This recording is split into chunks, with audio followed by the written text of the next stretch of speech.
Welcome, my fellow professionals, to all PMI certifications under the microscope. It's a pleasure to be presenting this to you today. We have a panel of PMPs, ACPs, CSMs, and more. So I'll go first. My name's Phil. I've been a project management professional since 2005. I've also embarked on an additional 5 certifications from the PMI, including the SP, the RMP, the ACP, the OPM3, which is now defunct, as well as others I can't remember. But anyway, let's move to our next member of the panel. Let's go with Ed. Ed, you want to introduce yourself and give people some context on your background? Yes, my name is Ed. Better known, you call me ED for all you smart and intelligent folks out there. Hey, that just simply means Ed. Have a background, PMP, CAPM, future ACP, CSM, ISP, Agile coach, etc., author, coach, trainer, mentor, individual for the people, as you could say. So back to you, Bill. Thank you, Ed. Let's go on to our friend Deidre. Deidre, do you want to introduce yourself? Good afternoon. My name is Deirdre Norris. I am a servant leader. I am also a project manager and ACP certification through PMI. Love serving and helping others and looking forward to the session and welcome. Thank you, Dee. And we have our friend Daryl. Hello, Phil. Hello, everybody. I am Daryl Mesa, and I am an AI influencer focusing on project management and how AI can be integrated in project management and all sizes of projects. Thank you, Daryl. Well, now that we've all given our introductions, let's jump in to discuss all PMI certifications under the microscope. First of all, for those who don't know about the PMI, Project Management Institute, the PMI is the leading nonprofit organization for project management. Been around since 1969, and they've been instrumental in putting project management on the map. The work they have done is truly commendable. To get more information about the PMI, I would recommend that you go on down to the PMI website, pmi.org. We will be going to pmi.org quite a lot today because pmi.org is where you can get additional information, the latest and greatest regarding all the things that we're going to be presenting here. There's a lot of information to unpack regarding the numerous certifications. And in order to get the latest and greatest, you need to go on down to this website that I'll put on the screen here. This is pmi.org. You can see we have a certification section. And if you click on the certification section, you can see the various certifications of the PMI that we will be talking about today, especially the PMP, the CAPM, the PgMP, the PfMP. We'll also talk about PMI-CP and the ACP. But before we go any further, we got to clarify something.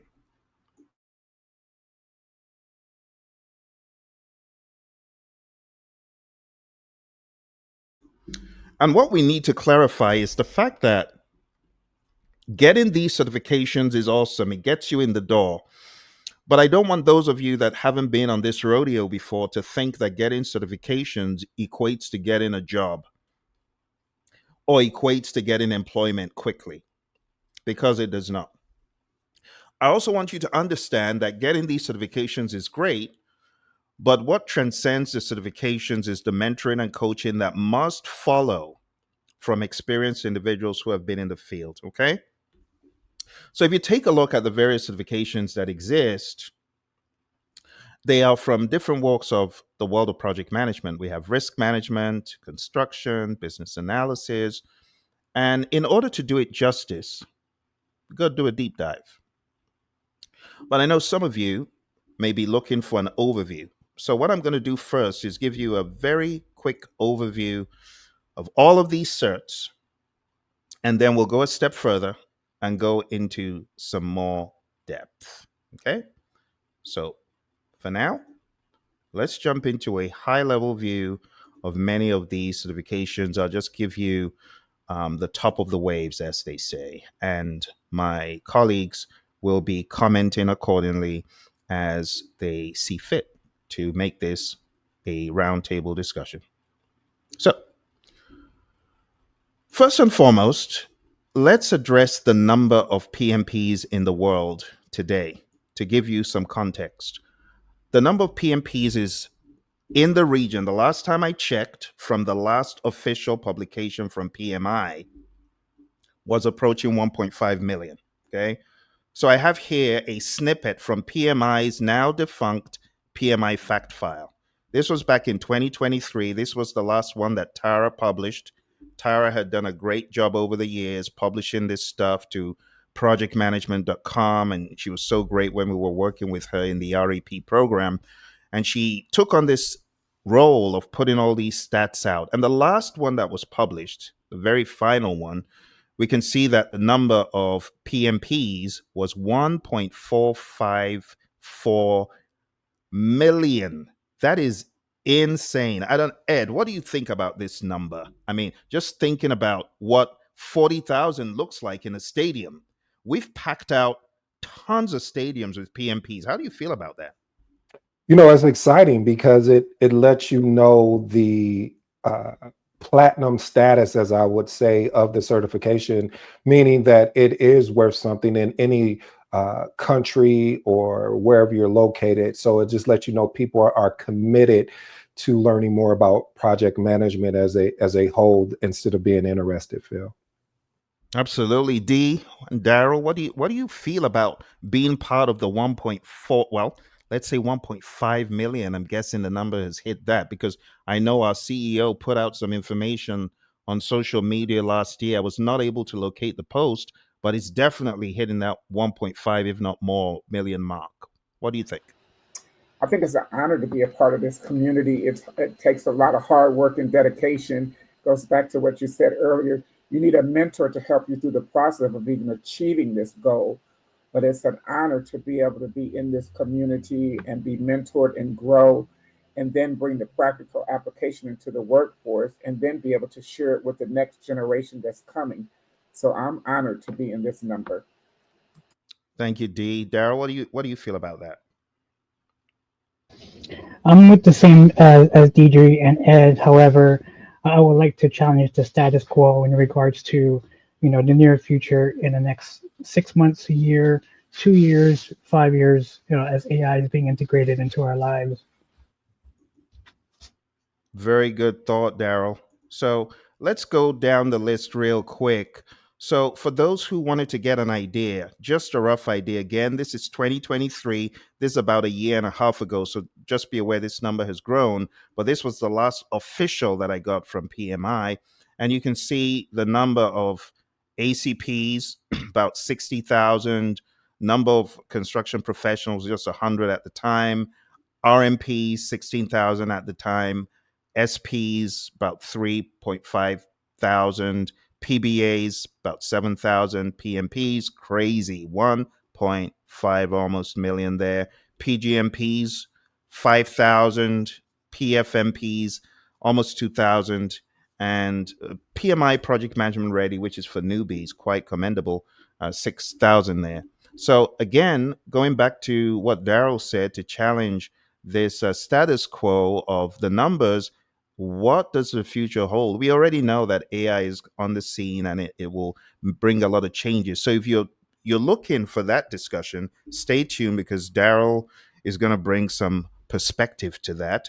But as far as the outlines for the project management certifications we're going to address, we have a list of all the outlines, and we're going to bring some context to unravel each outline and go into what is required for each certification. But let's take a look at the top of the waves for those of you that are in a hurry and you just want some fast PM information. Let's give it to you right away. So, at the last time I put this information together, and we're going to go back in and ensure that right now it's still the same thing, but the PMP, we had about $675 to take that cert, just plan for that. CAPM, $300, PgMP, $1,000, PfMP, $1,000, ACP, about $500. I know these numbers have changed quite recently. PBA, 555, and I'm talking about non-members. For members, it's less. So you got two prices there. And like I said, always check the website for the latest and greatest. RMP about 670, PMI-SP about 670 if you're not a member. The cost of membership at the last time I checked was about $139. So tag on the membership fee to the member fee, which comes first. For those of you who are wondering, well, there are two fees. Yeah, to be a member costs money. And as a result of that, you get the exams for less, right? Construction professional, 405 if you're a member, 555 if you're not. Again, that number could have changed. And these two at the bottom, PMI, PMO, certified professional, and cognitive project management in AI, that as well, you got to check the sites. But as far as what you need for each one, to be a PMP, you need a high school diploma or an associate's degree to begin the qualification. If you don't have a high school diploma, you can't do this. So you must have that at least. And then you can have a 4-year degree or master's degree. It makes no difference. If you have a high school diploma, you need 5 years leading, managing projects.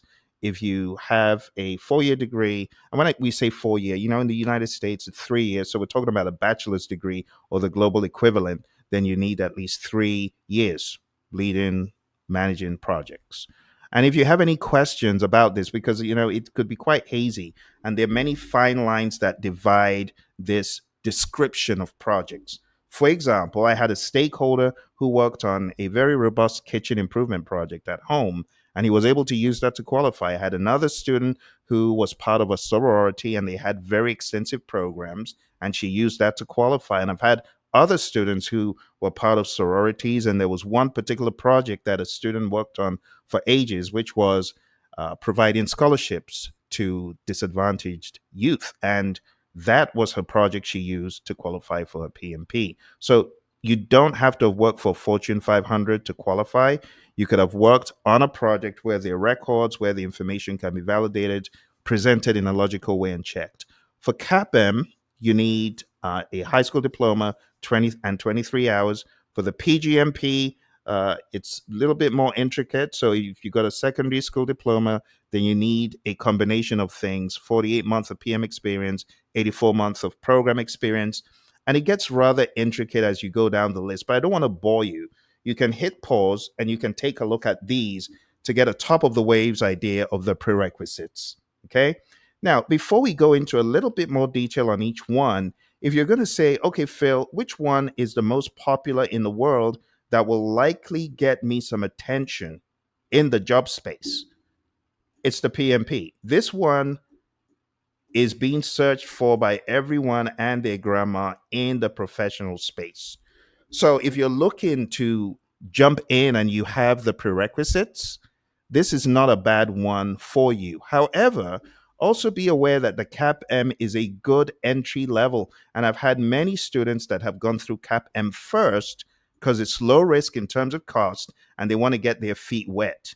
Now, for those of you that already have a PMP and you're thinking, what next? Well, the what next depends on your industry. Some people are managing multiple interrelated projects called programs.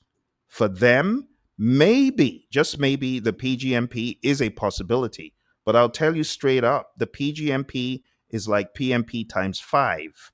So you got to have the aptitude and the amplitude to tackle it. You see the amount of work needed? Just talking about experience. And then even if you have a 4-year degree, you still need 4 years of PM and 4 years of program experience. And then you're going to have a panel review and then take a look at what it costs. So you got to put these in their proper perspective. But in all honesty, the PgMP does not necessarily mean you're going to get employment as a program manager.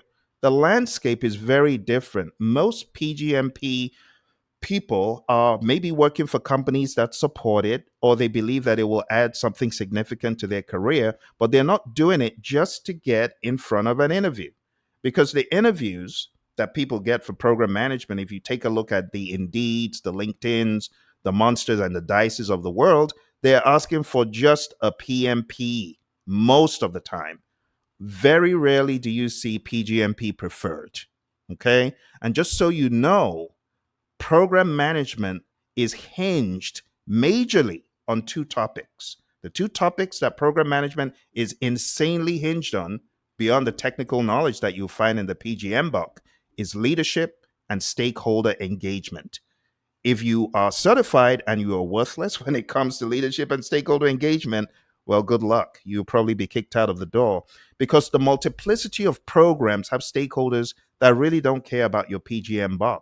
It's what have you done for me as a program manager? So I just wanted to give you context so that you don't feel I'm leading you down a blind alley. Don't get me wrong. I love the program management standard. I've written books on it, which you can find on Amazon, about this standard that PMI have very recently introduced the principles to. I love it.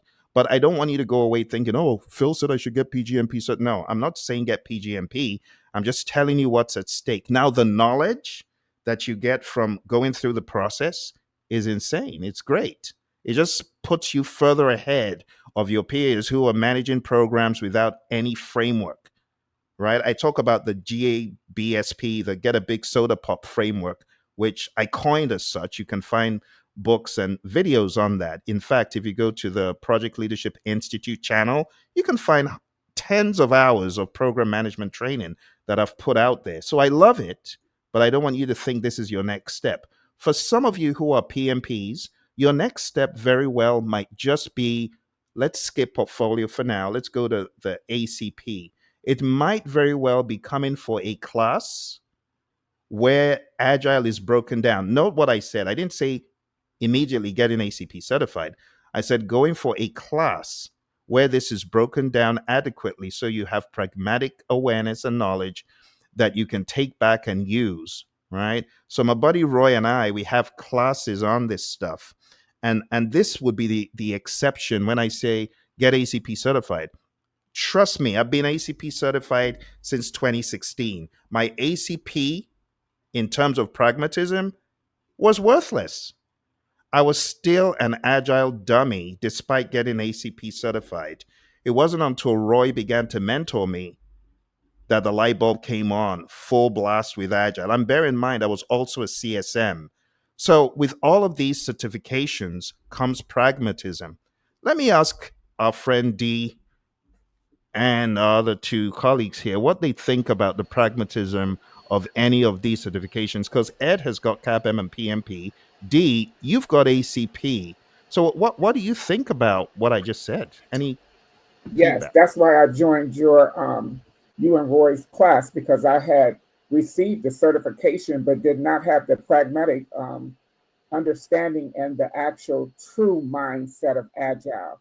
Once I joined that class, it made more sense, and I had already taken the exam, which is why I continue to stay underneath your leadership right now, because I learn more and more each time we have our sessions about the agile mindset, and I'm able to go back into the workforce and actually discuss it, train it, and begin to help my fellow coworkers use an agile mindset in their professional and in their private life, because everything that we do is an agile mindset. Great stuff, Dee. Thank you. Ed, Daryl, any comments?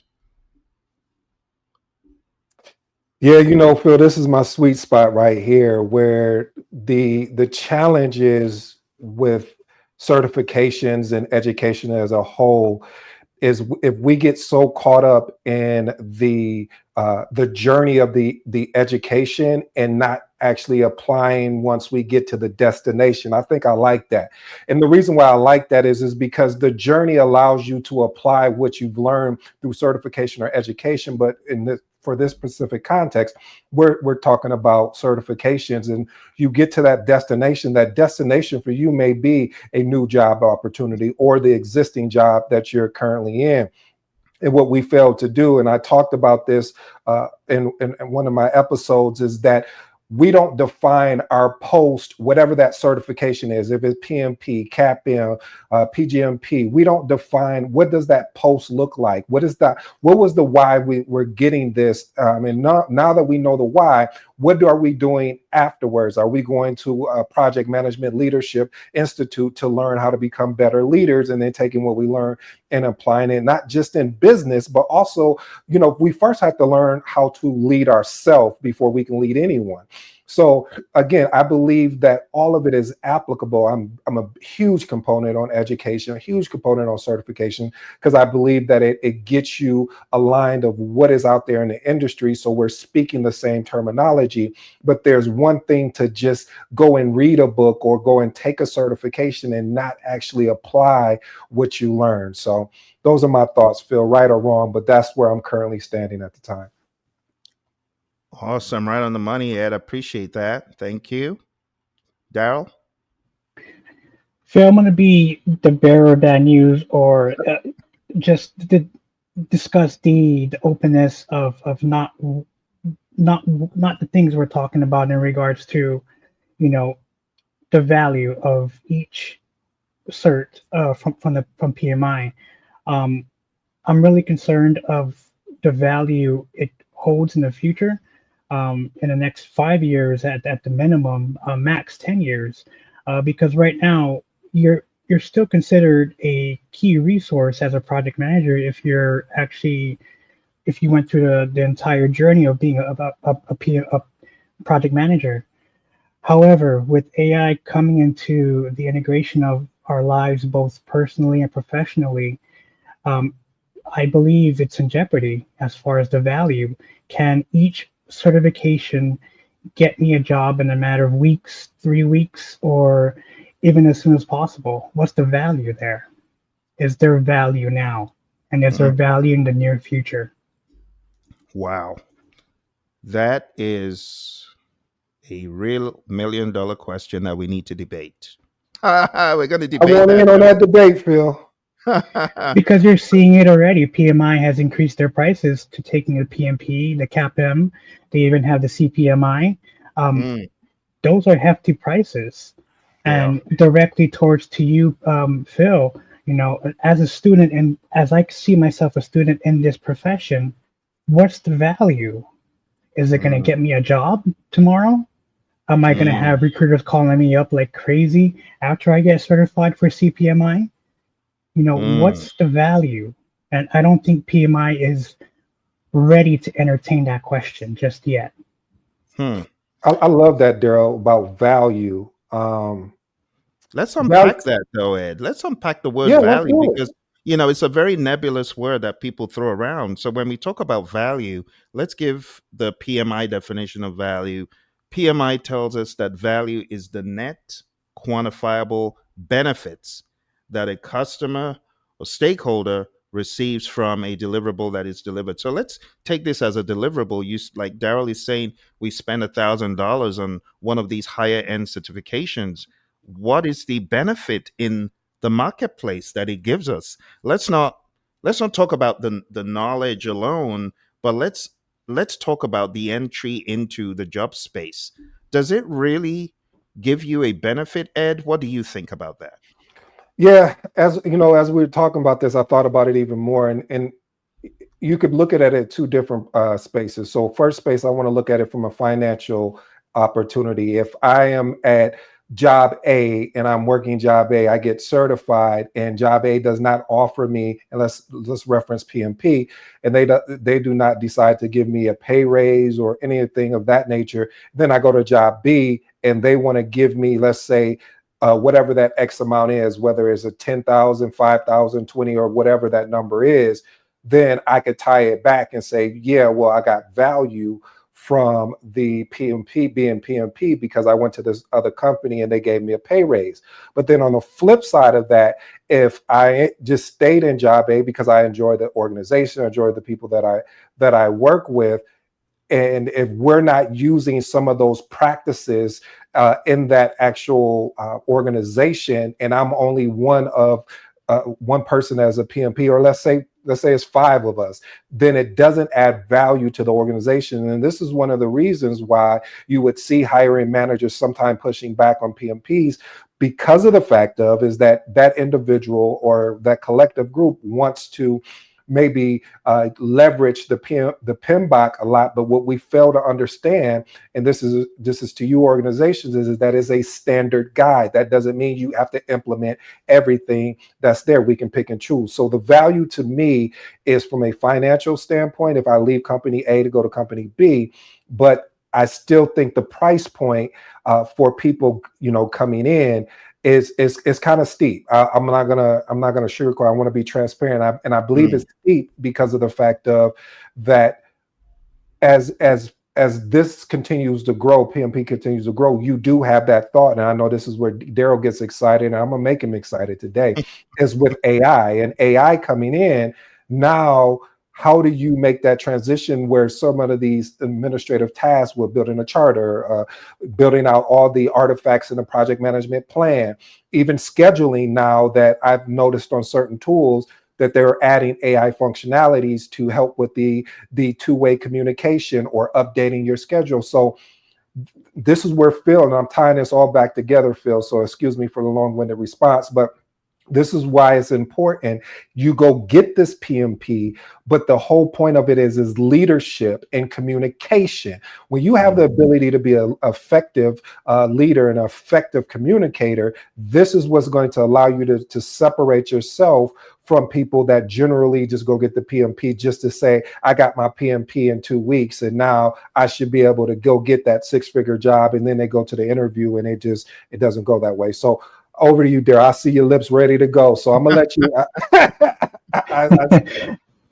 No, and I'm not trying to be the AI doomer of this conversation. I'm just trying to, really influence the opportunity for AI to be part of the profession.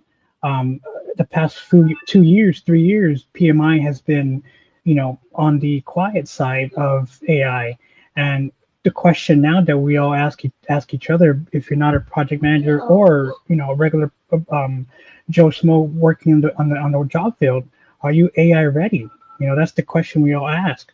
Do you know AI? What do you know about AI? Can you describe what AI is? A prompt. You use ChatGPT. And from here on out, you're looked at as, okay, you're not being very innovative, or you're not adjusting to the future or the near future, which is tomorrow. Right now, Microsoft has a project manager agent. So what value do these certificates hold when going at a steep price? I'm very happy with the steep price, but the value it needs to give. Yeah. I really am enjoying this discussion. So let's talk about value, because value is both tangible and intangible. So while you may not be able to get immediate employment as a PMP or a CAPM, let's take a look at the list. Let's take a look at the list. So we've got PMP, CAPM, we got ACP, we got the business analyst certification as well. We got the risk management professional. We got the schedule. So let me talk as a holder of at least 4 of these certifications in terms of value, and I'll just be straight up honest. The value of the PMP does not come if you are not pragmatic upon getting the job. So PMP will get you in the door. And I'll just speak for myself, because when I was looking for employment 20 years ago and I needed to get in the door aggressively, let's be honest, I needed to make more money. Come on now. So I got certified so I could get in the door, make more money. I wanted to get to 6 figures, and PMI got me to 6 figures in less than 4 weeks of getting certified. Now, I'm not saying this is for everyone, but if you don't know the stuff, wait a second. Wait a second, I'm coming, because this is where I got to make it real. I got to speak to those who are not willing to do the work. So you've heard me say reading a PMBOK guide is not going to get you certified. You've heard me say that. But I want you to know this is your professional responsibility to know what's in these books.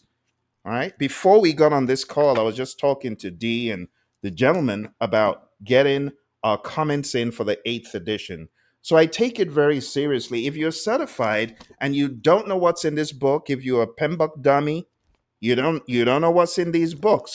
Well, guess what? When you get into the job and you get into a very project management intense PMO related job, and you cannot bring it, you don't bring anything innovative, you're struggling to get your project artifacts done, and you're nervous because you don't know it. You got certified, yeah, because these days everyone's like, oh, I can get you certified in two days. Everyone's saying that nonsense. But what happens when you get in the door and you're not able to pragmatize what you're supposed to know as a PMP? Then you're not going to get value from that. But if you go into a firm, just like I went into Honeywell, not only was I an earned value management expert, earned value management, which some people are running away from, but I embraced it. It's hard, it's difficult to drink the Kool Aid. But after I drank the Kool Aid, I was able to add value to the firm I was in because I truly knew earned value, CPI, SPI, TCPI, all the S curves, cumulative earn. I knew all that stuff because I'd studied it. But the problem with PMP is getting certified. People have that feeling that, oh, I'm a PMP, so everything is just going to fall from heaven on my lap. It's a lie. It will not. In fact, you can actually get pushed out of a firm if you are employed and then you're not able to show the value. You have to show the value by studying. Daryl, let me put you on the spot because you're very good with project controls. Is it PMP that made you get good with project controls, Daryl, or did you do some additional work? Let's be honest. I did some additional work, Phil, but the PMP was my ticket in, to Yeah. getting a discussion or a seat at the table. So But even that I still had to provide value and be able to articulate as a PM. there you go. And honestly, I mean, because you've been my co-trainer in Microsoft Project Training, project management training, same for Ed, and you folks have done the work. So I want to challenge the misnomer that PMP or any of these other things are going to give you the value without you doing additional work. I think what is missing is, and I'm really appreciative of Dee for wanting to stress this, that yeah, you could get the PMP, the ACP, PgMP, PfMP, but if you don't do the extra legwork, the research, the pragmatism to link what you have been taught or tested, or not even what you've been taught, because I mean, most people don't go for these classes that are exclusively done by PMI. They go for general courses on all these platforms. I mean, we have a course on Udemy. People come for that. But what we try to do is make it as pragmatic as possible. Otherwise, it's very possible for you, like I was. I was an ACP, but I was an agile dummy. I did not know how to make it pragmatic. I would still call agile what it was not. I would refer to Scrum as what it was not. So I'm just being honest and open here. But it's a very good topic and sobering topic to understand as you're getting these certs.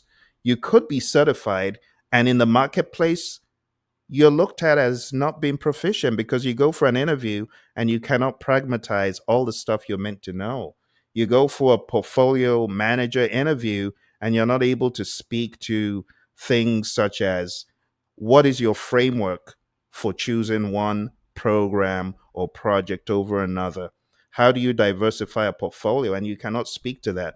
How do you build in strategy? You cannot speak to it because you haven't pragmatized it. So while I am quite against the steep entry point that Ed talked about, and I'm also against the misnomer that, oh, you get certified and then no. There's another piece to the puzzle which is dependent on the person. So PMI has their responsibility, but we also have ours as well.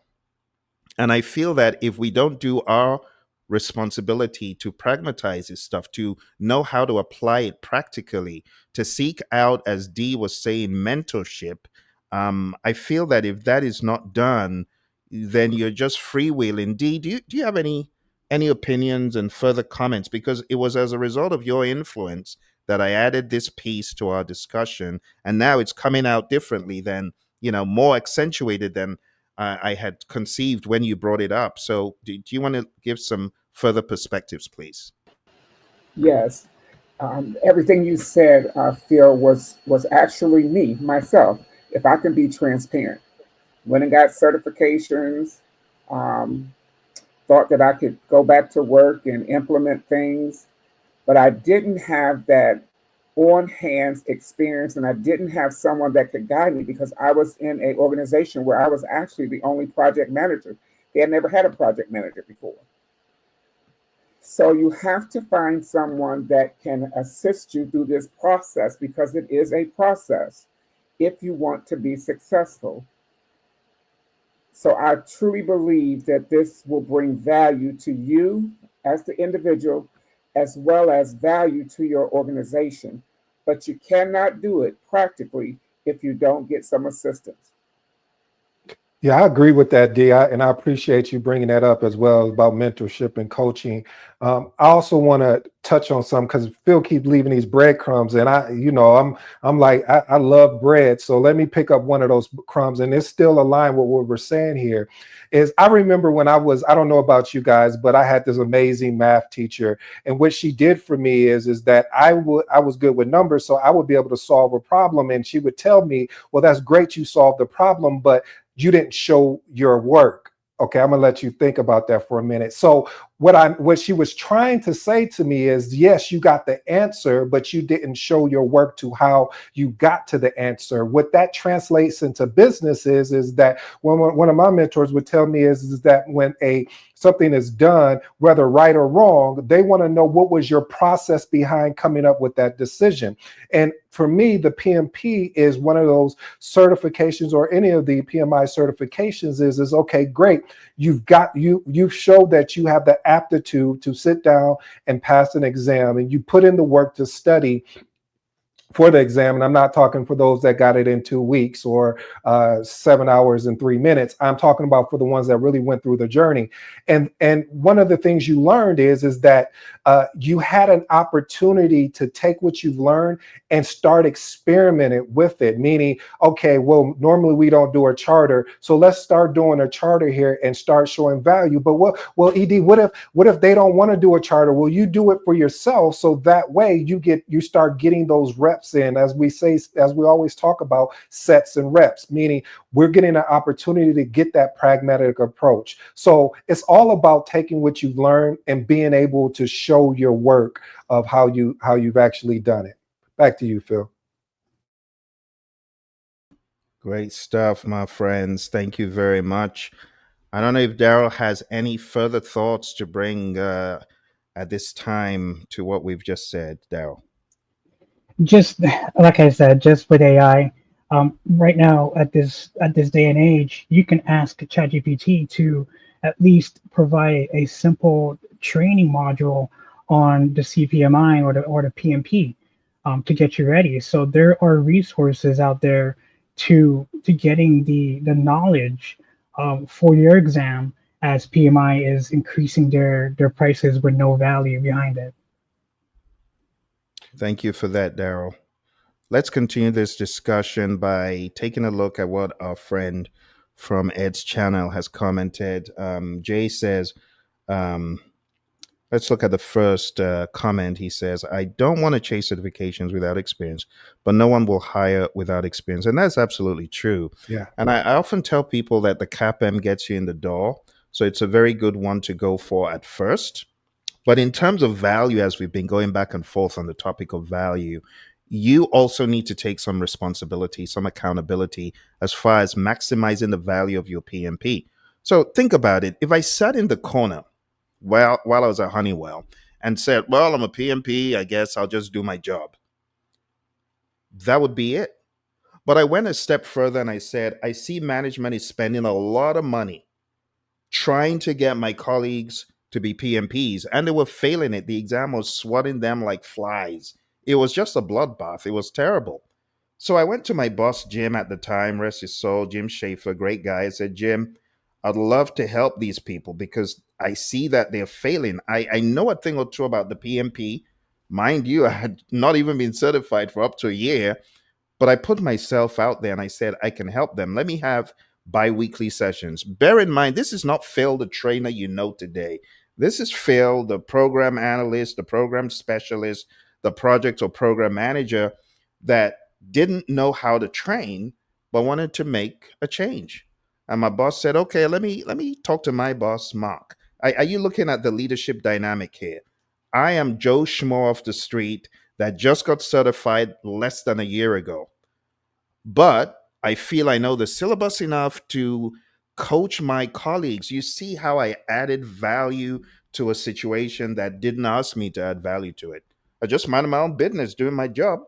When I see people failing, but I stand up, I lead.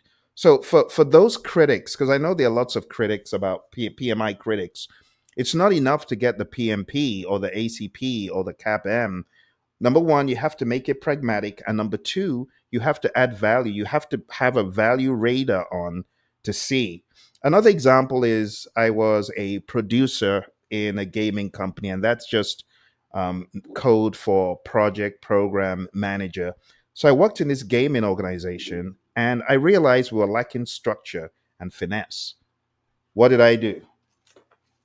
I brought a framework that watch this.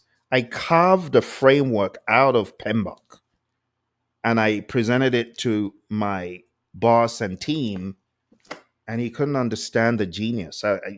He regarded what I was saying as this is this is, and this is someone from Microsoft, so he's not someone who doesn't understand process, but his mind was blown with what I had carved out of simple initiating, planning, executing, monitoring, and controlling, closing. Carved it out of this, presented it as a framework we could use,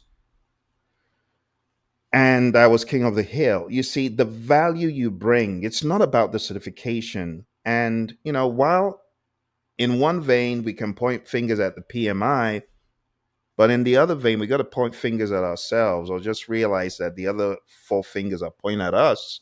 We got to do that groundwork. Similar to what Ed said, you can say, well, I guess they said we shouldn't use charters here, so I'll just manage without a charter. That is a dumb sheep mentality. You are a professional. You get what I'm saying? I get animated. I'm sorry. Maybe I'm not. Because some of you need to hear this. You get certified and then you just follow like a dumb sheep.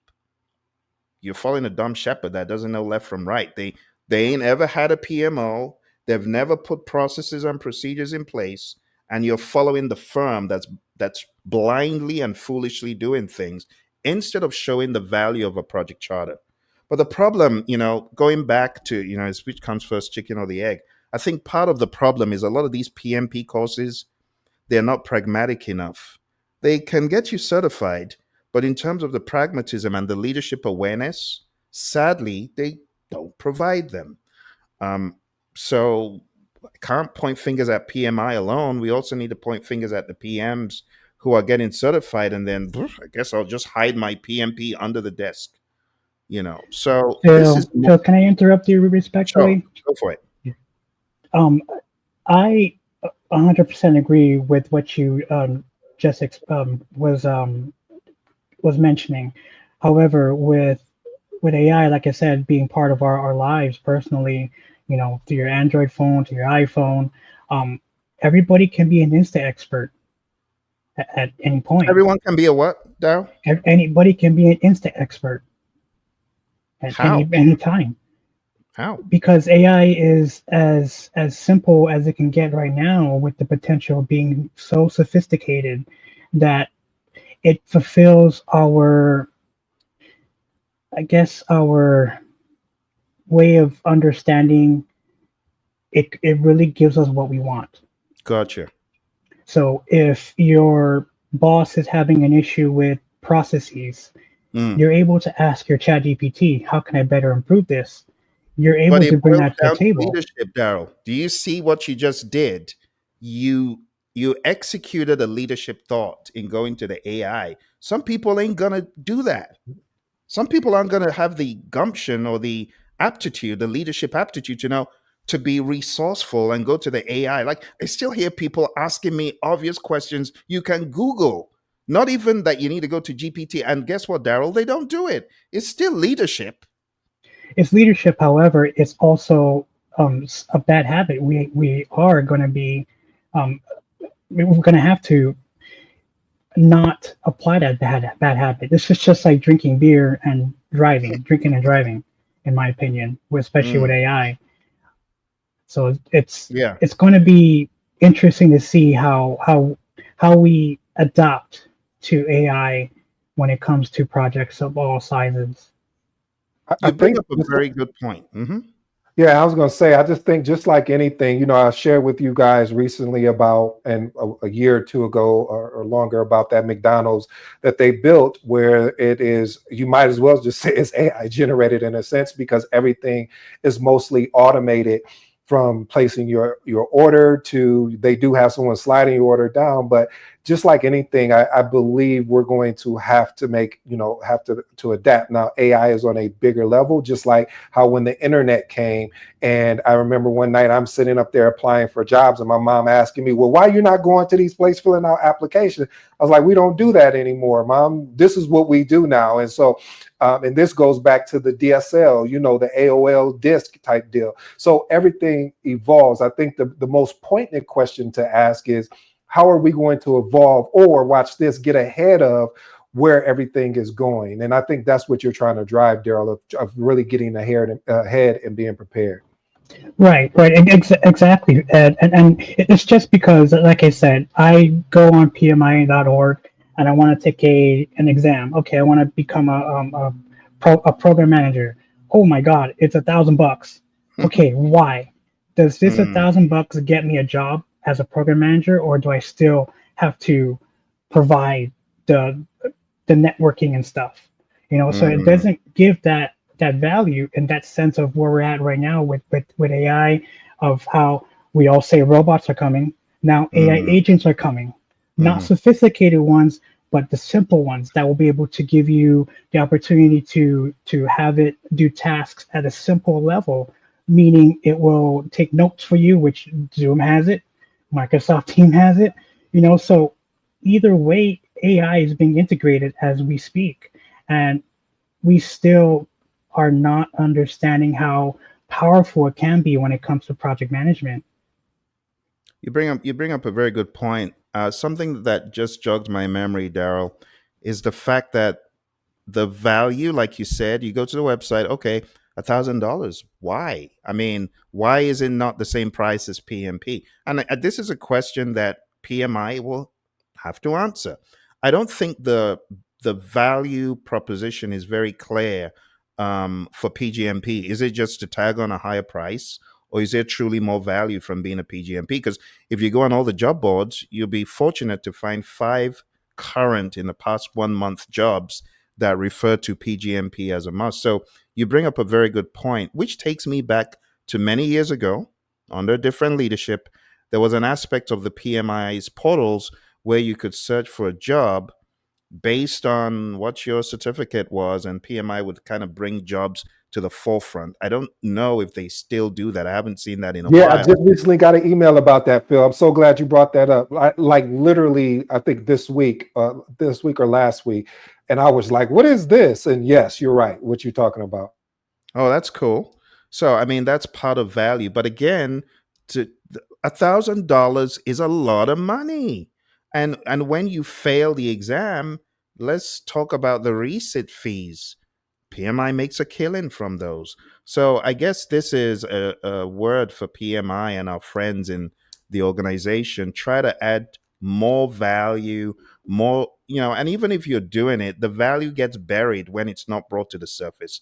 You got to bring some more value. But I want to give a shout out real quick to a few of our friends who came through.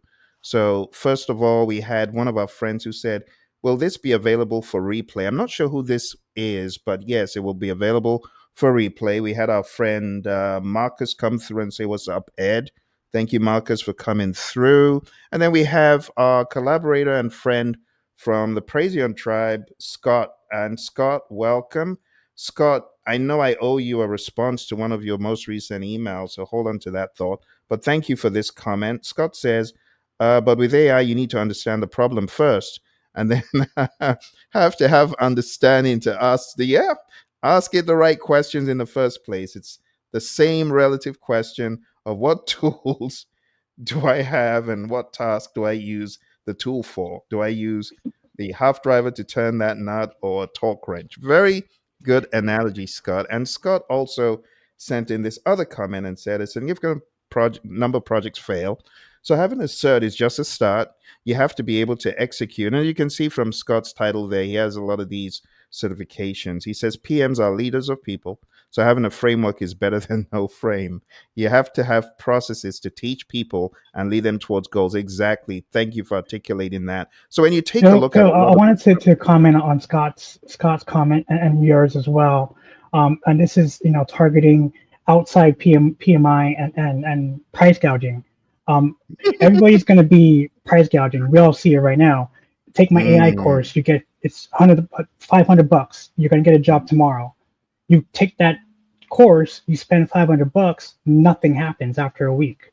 So we're going to be expecting those types of agencies providing that type of advertisement, to grab your attention. And that's why the value I'm always expressing in this forum, what's the value out of this?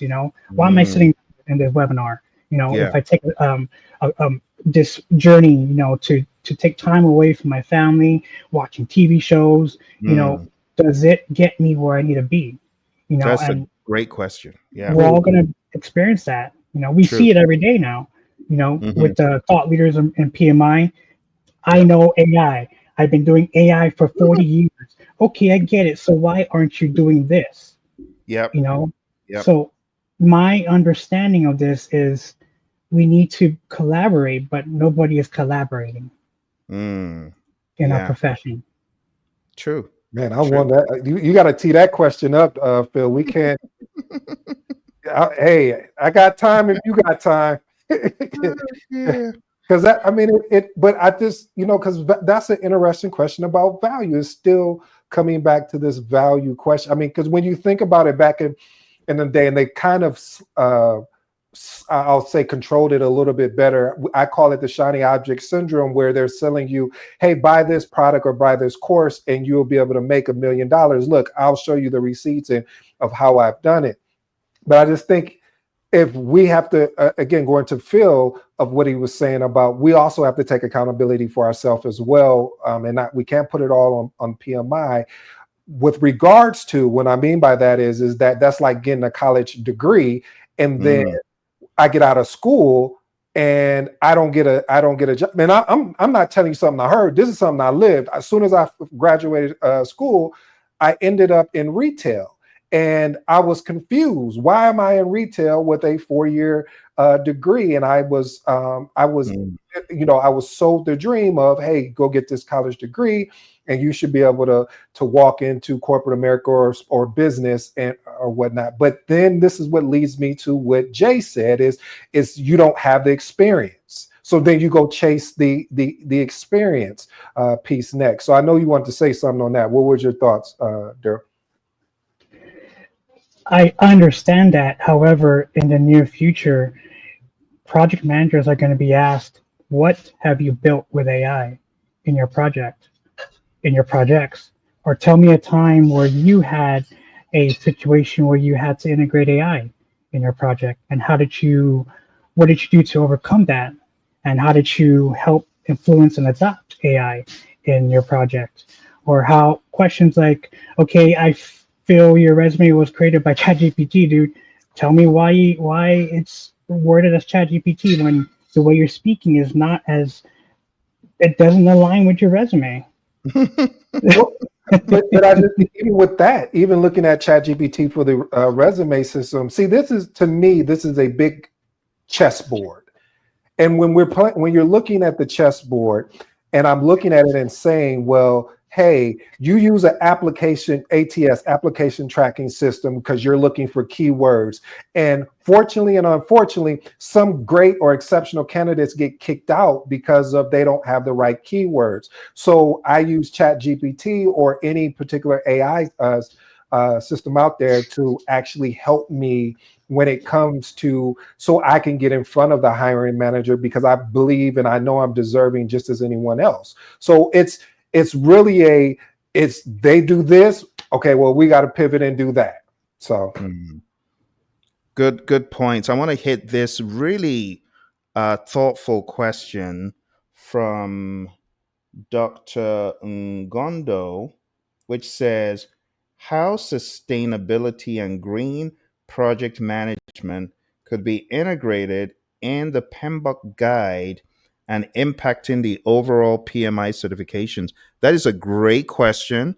And I believe that the PMI has been addressing this for some time. But I think there's actually a very good resource, someone who could, uh, let me put So, here. can I take that question? And I'm thinking more of more of a technical one with the Absolutely. doctor's question. I want to hit this resource real quick because he's actually an authority on this. So let me put his name up and then you can go after that. So if you go to the link that I'm going to put in the chat, his name is Rich Maltzman. This is what he loves, right? And this is what he does. So as far as green, I would recommend that you hit him up with that question on LinkedIn. He's an educator. He's a great ambassador for this topic. Check out the link in LinkedIn and then just engage him in conversation. He'll probably have a better answer than I can give you. But let's hear what Daryl has to say. Go for it, Daryl. With the question from the doctor, from my understanding, that's going to be in that's going to come up with the idea of having AI being integrated in critical chain in the construction area, and more in that environment. And the question that comes up in my understanding with that question is, will it also enhance or replace the mediocre project manager?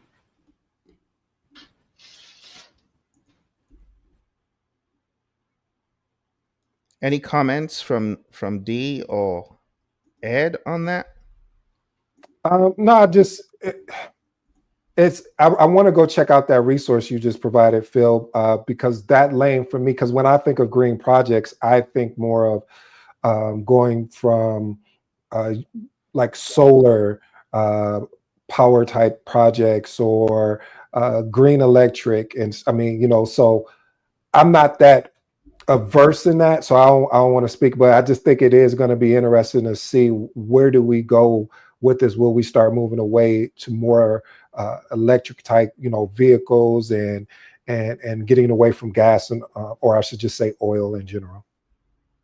Gotcha. Thank you for that. So definitely check out the resource that I put there for Rich. Great guy. He's an educator, loves to educate. He'll probably engage you in some discussion if you hit him up on LinkedIn. And then you can also check out this link that PMI had put out, a strategic partnership between PMI and Green Project Management, an internationally certified social enterprise.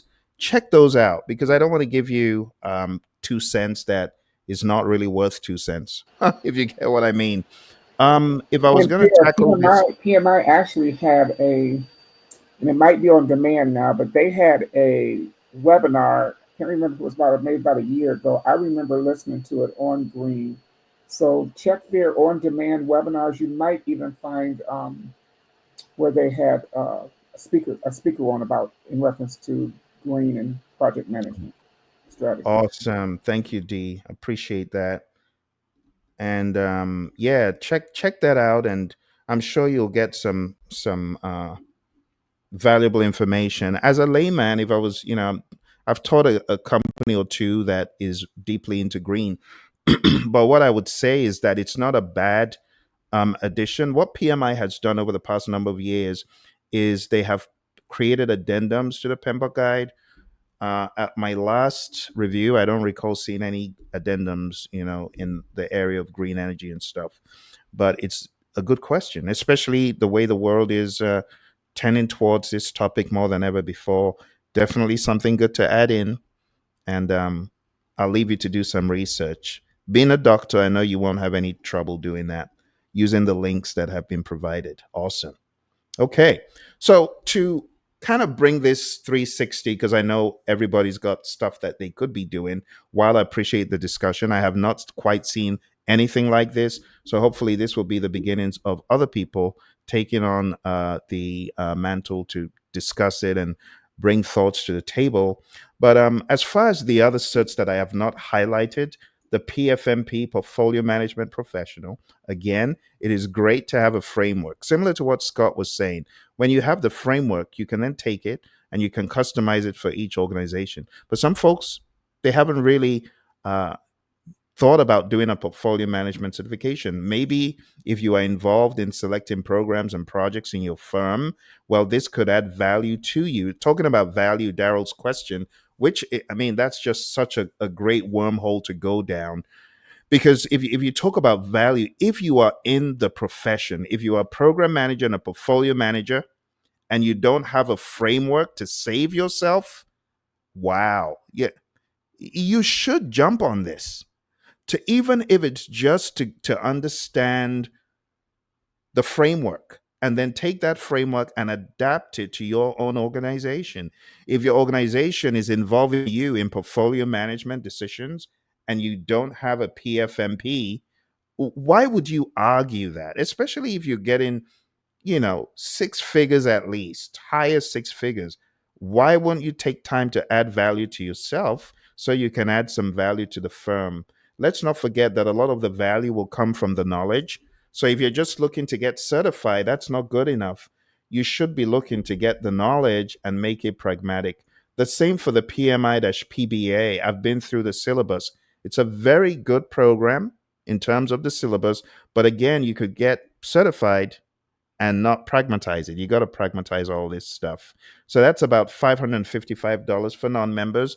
The RMP, hugely beneficial to me as a professional, because what this did for me was make me more attuned to how to apply risk management to my project. So I'd already gotten experience doing this, especially in my Motorola program. This whole concept of risk was, I'd never seen it like that anyway. Even the previous firms like Honeywell and so on I'd been in, yeah, we do risk management a different way, but this was really more by the PMI book. So that helped me a whole lot. PMI-SP is one. I've kind of been Daryl, what's your thought on this? Because I've kind of been beckoning to Daryl to take the bait and do PMI-SP. Is this still on your to-do list, Daryl? Most likely so, but we'll see in the near future. He drank the AI Kool-Aid. Daryl drank. Yeah. I'm not gonna lie to you. It's a pretty amazing Kool-Aid. So everyone's gonna be able to drink the Kool-Aid pretty soon. Understandable. And honestly, Daryl, let's pragmatize this, because what I'm doing, let me ask the viewers, which certification did I just pull a trick from and use on Daryl right now? Can you guess? There's a certification that does what Daryl just explained. He said, yeah, I drank the AI Kool-Aid. You know which cert that is? Okay. Pragmatically speaking, that is what we do in portfolio management. So now you get the chance of seeing this stuff in action, because portfolio management, as PMI says, is doing the right work.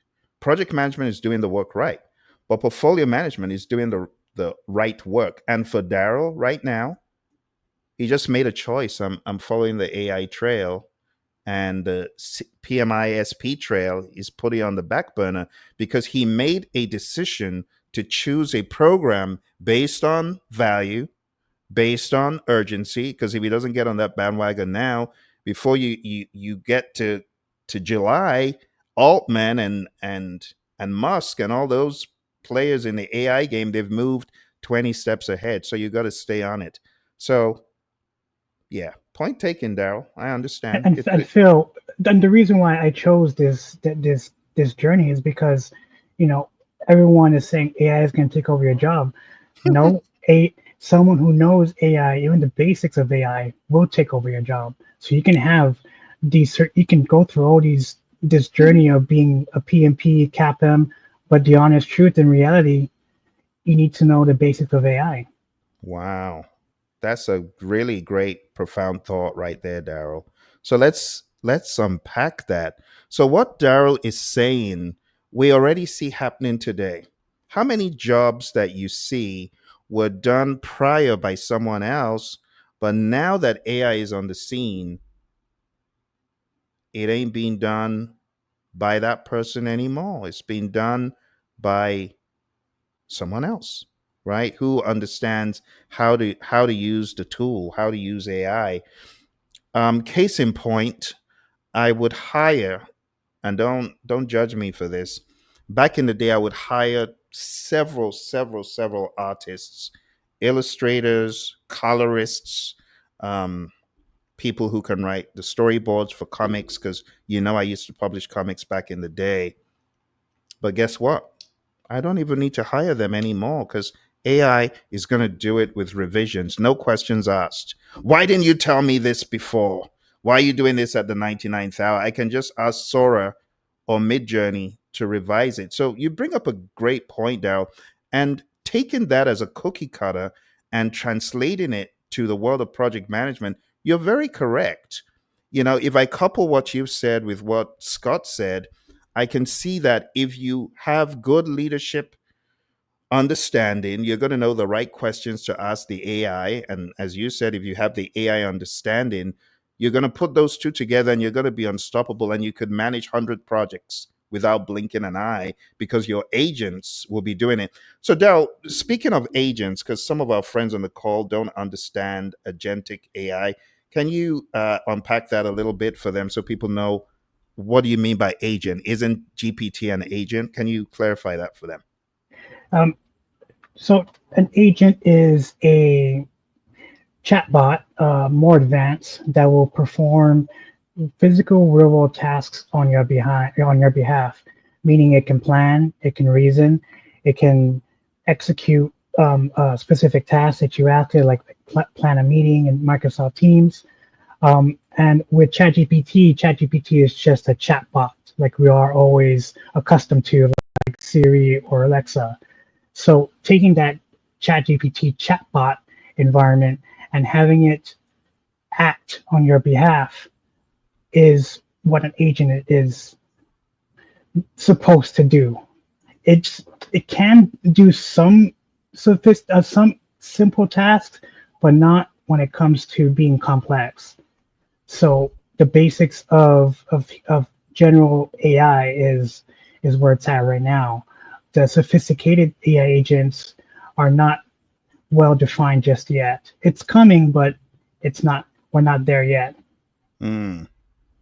Very good food for thought, Daryl. So we're talking about higher levels of autonomy where you don't even need to be pressing any buttons. It's thinking for you and it's acting for you without you pulling any puppet strings from the back end, right?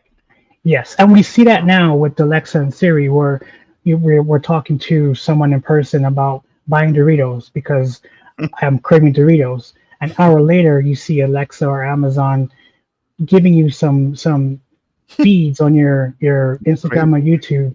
Yeah, so or your iPhone. Hey, there's an Amazon sale for Doritos for this amount. So we're getting accustomed to how AI is going to be playing that role in decision making processes together with projects. Hmm. Good deal. Thank you, Daryl. We got some great chats in from our friends.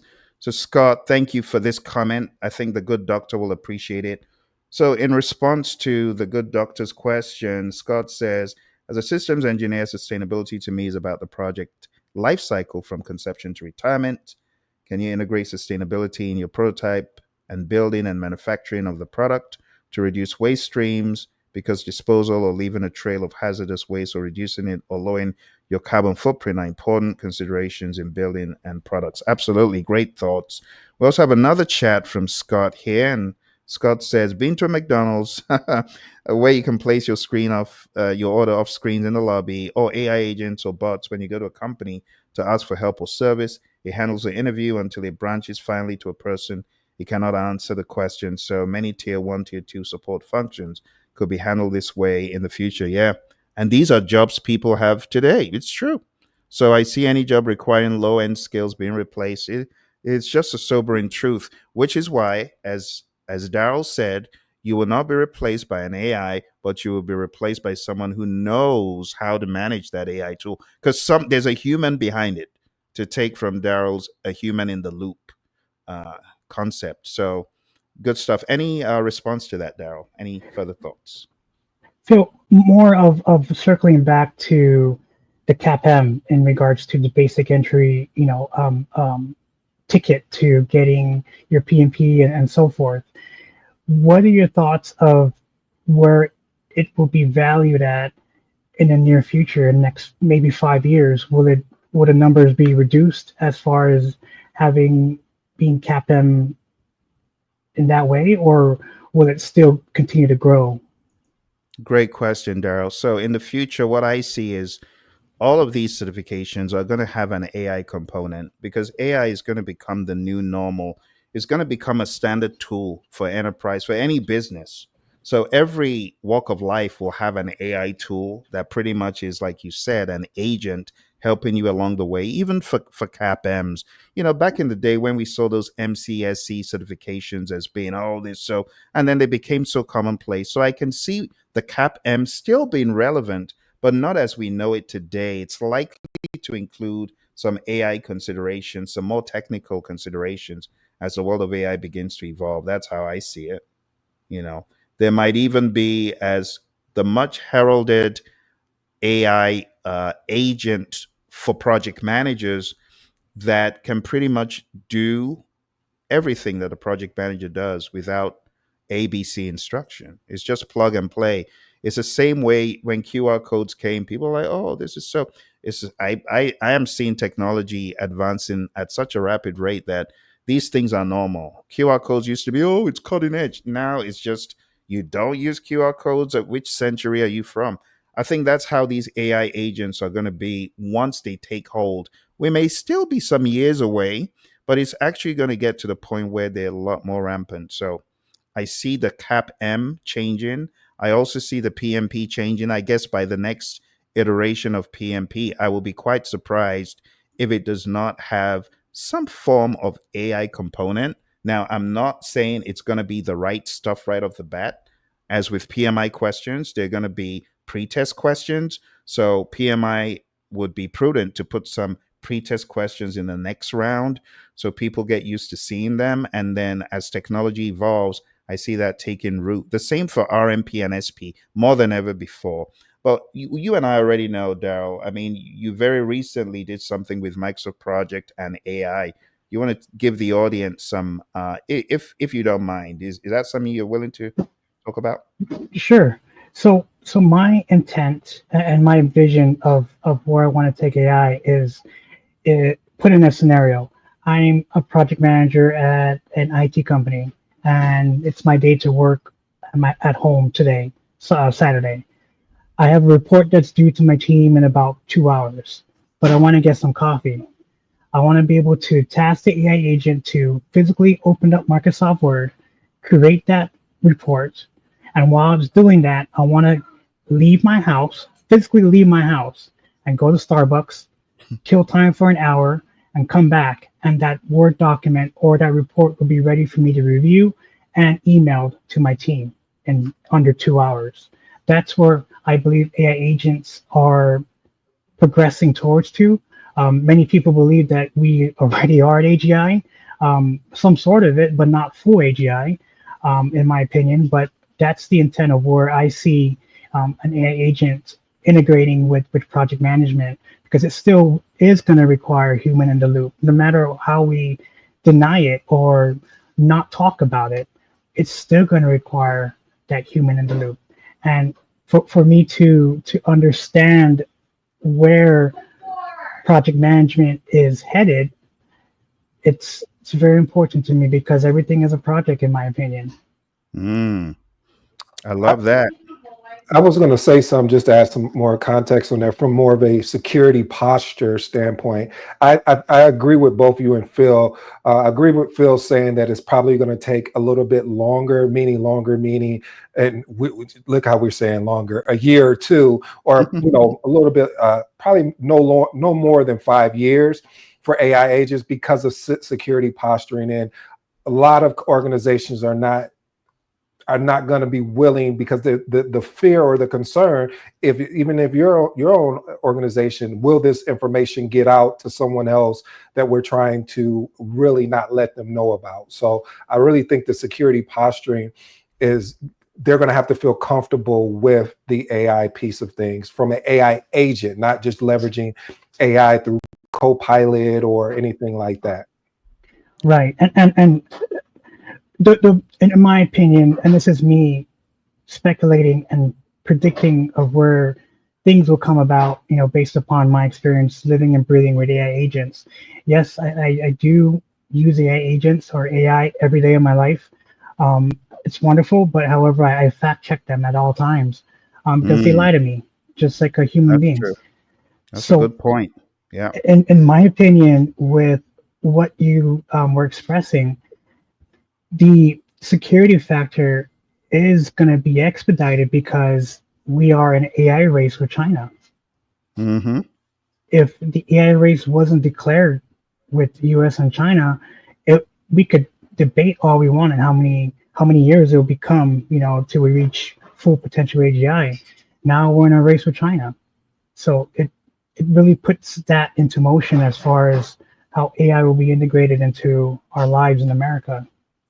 But you open up something else, Daryl, that opens up an opportunity, potentially a job opportunity. So now you have to reskill and maybe look at, if you don't want to go into AI per se, let's say go into security, because you're going to have to defend against what may potential come. So most likely you will want to do both so you can understand both concepts. But now you're creating a new job skill set, as well as maybe even a new job opportunity that is not at a particular organization. So we are in a transition. I like that, a transition of going from maybe what was the standard job for or role for a project manager, and now is shifting from a transition to now we're going to see how well you can lead, how well you can communicate, because we got the tools. All we need to do is get the charter, plug it in. It's going to create your project management plan, your schedule.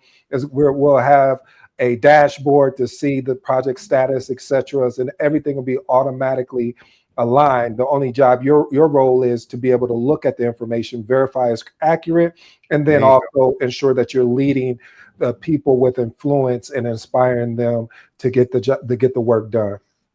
And that's all fine and dandy with all nice and colorful roses. But looking at Phil's screen, I'm sorry, that's a hefty price. Well, I appreciate the roses, Daryl. But I get where you're coming from as far as the price point, and I led with that of saying it is steep. But am I looking at it being steep in how much I paid for it, or am I looking at it from what it currently is? Because somebody back then may have said the price was steep because of what the price point is. I think the challenge though is that you start questioning if the price point is high. I'll give you an example. Burger King, I love the Impossible Burger. You get one of those things, but when they have them 2 for $5, you're like, well, I'm confused because normally one of them is $5. So I'm saying that to say everything is on the beholder of what the value that you place on it. This is why I love this conversation, because someone else that is in a position that maybe they don't like the role they're in, and they get the PMP and they're offered X amount more money, they can say, well, yeah, that was a good value exchange. I got to be able to get a higher paying job. Right. And especially now with the jobs being lost on the government side, someone out there who's attending this session they probably lost their job. I'm really, I'm sorry if that happens if you're that person.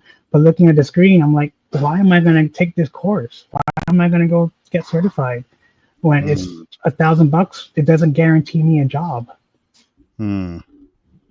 Yeah, and you're right, but and I agree with you 110%. But even just like what we were saying in the comments from some of the people, it gets you in the door, but you still need the pragmatic approach, and you got to make the decision. And where you at, especially if you're working, then you may be able to save up the discretionary fund to be able to pay for the certification. But just imagine you just been laid off.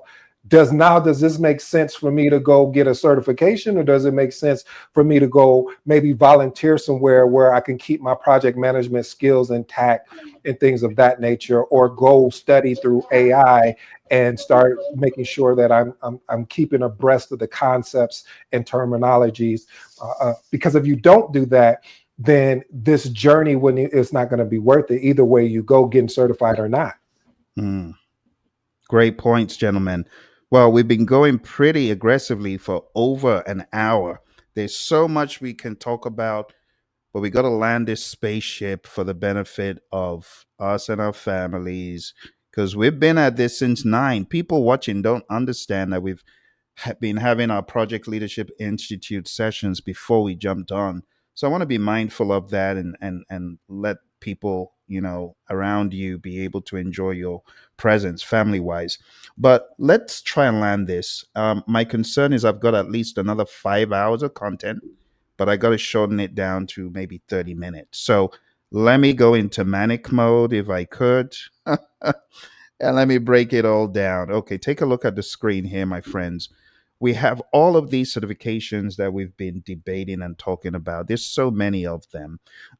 We've talked about the PMI Construction Professional, which I think is great. As someone from the world of construction myself, I got really excited. And I actually pushed this to some of my clients for them to be able to see this and get excited about it themselves. This is good stuff that the PMI is doing here, putting these certifications, because when you think about it, if they aren't doing it, who is, right? I haven't seen many affordable uh, construction certifications that are under $1,000 that at least establish some form of understanding from a recognized body.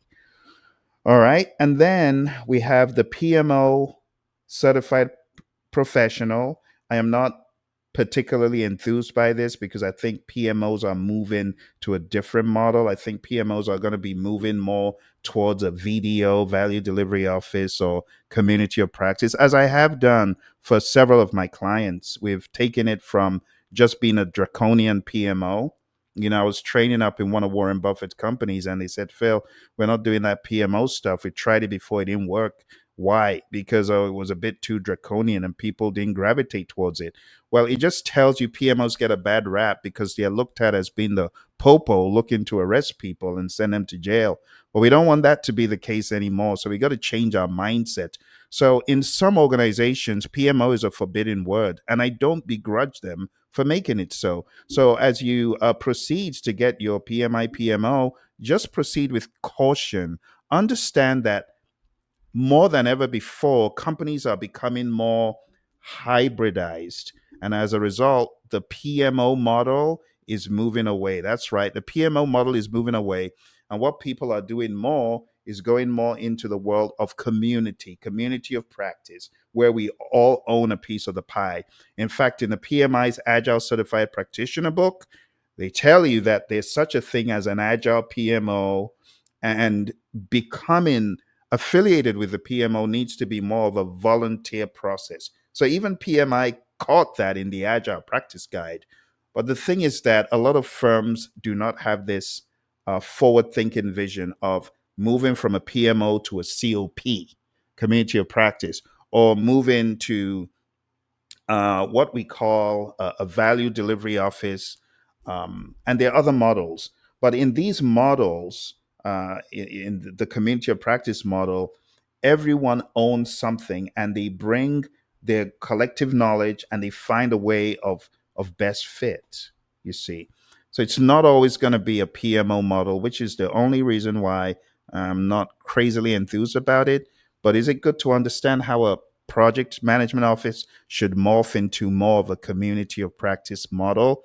Yeah, but it's not one that I immediately recommend. I don't think the value to me is very much, especially as someone who's trying to move more into hybridization and more agile mindedness where it is lacking. Cognitive project management in AI, while this is a noble cause, again, I think it's early, too early for me to invest going towards $1,000 on this. As Daryl was alluding to, the price gouging Yeah, I'm not a crazy fan. I do, however, love a lot of what PMI have out there. For those of you who are PMI members, PMI has a lot of free micro certifications in AI. So I would say look into those first. Some folks can barely even craft a prompt, and they're trying to spend thousands of dollars on going for the higher end college AI stuff. Don't do that. Don't waste your money because AI is changing at such a rapid rate that it probably doesn't make much sense. Okay, so before we jump into further discussion, if we got a few seconds on AI, there is a gargantuan amount of information I have to present to you. So let me get my skates on and begin rolling the tape because one by one, I have to break these down. Okay, as the educator that I am, or I won't be, I wouldn't have done it justice. PMP again on the screen. You can see that if you are a secondary school diploma holder, you need to have 5 years of experience. If you have a 4 year degree, then you need to have 3 years of experience. And if you were in a GAC accredited college, then you need to have 24 months of experience. And all of this is solidified with 35 hours of project management education from a recognized body. So, for someone who said, Phil, can I just go on YouTube and watch your videos? No, you can't do that. CAPM, Certified Associate in Project Management, high school diploma. In terms of experience, none required. You need 23 hours of PM education. Okay, so you do not need that 15 hours, 1,000 hours has been waived. And then another caveat to the PMP is if you have a CAPM, the 35 contact hours are waived, but you must have the experience on projects. Moving on to the PgMP, project management experience within the last 15 years. You need program management experience within the last 15 years. So 4 years of experience if you have a secondary diploma, and 4 years of experience if you have a 4 year degree. But when it comes to the program management experience, if you don't have a 4 year degree, then you need 84 months of experience. And then we've already taken a look at the cost. It's quite price prohibitive, as Daryl pointed out. It's very similar for the PfMP. You need business experience within the past 15 years, portfolio management experience within the last 15 years. Secondary school diploma means you need 84 months of experience. 4 year degree means you need 48 months of experience, which amounts to 4 years. From a GAC accredited degree, 36 months. And again, please check the latest and greatest because there's so many moving parts in these. It is possible they have changed. For PMI ACP, you need Agile project experience within the past 3 years, 1,500 hours, and you need 21 contact hours of Agile practices training, again, from a recognized body. For PMI-PBA, secondary school diploma, you need 5 years of experience in business analysis within the past 8 years. 4 year degree, you need 36 months of experience, which is like 3 years. GAC, 24 months. And remember, 35 contact hours in business analysis practices. And we're talking about education. So don't forget the training component. Some of these I might have skipped by, but you do need those training components. So make sure you're looking for the latest and greatest. All right. PMI RMP, you need 40 hours of training, quite a lot of training. 30 if you've got a 4 year degree. If you've got a secondary school diploma, you need 3 years of experience in this regard. If you got 4 year degree, then you need 2 years of experience in this regard for PMI RMP. Moving on to SP, scheduling professional, very similar, 40 hours because this is more specialist. And I'll just tell you straight up, these are not easy exams. So if we go to our list and you ask me, Phil, which of these is the worst, the hardest, I would say PgMP followed by PfMP, followed by PMP. Now, again, it depends on your aptitude, but I would say the questions are very robust and much longer when it comes to the PgMP and the PfMP. The PMP is also challenging, but these others are more challenging. You need to be even more prepared because the price is crazy. As far as the RMP, it is also challenging, but I wouldn't count it being more challenging than the PMP for someone on the first go round. If you already have a PMP and you're going for RMP, in my mind, you should already have an idea of what the PMI could do. Lots of trickery, lots of branching out questions and red herrings. Same for SP. SP was the only exam I've ever been counted out on.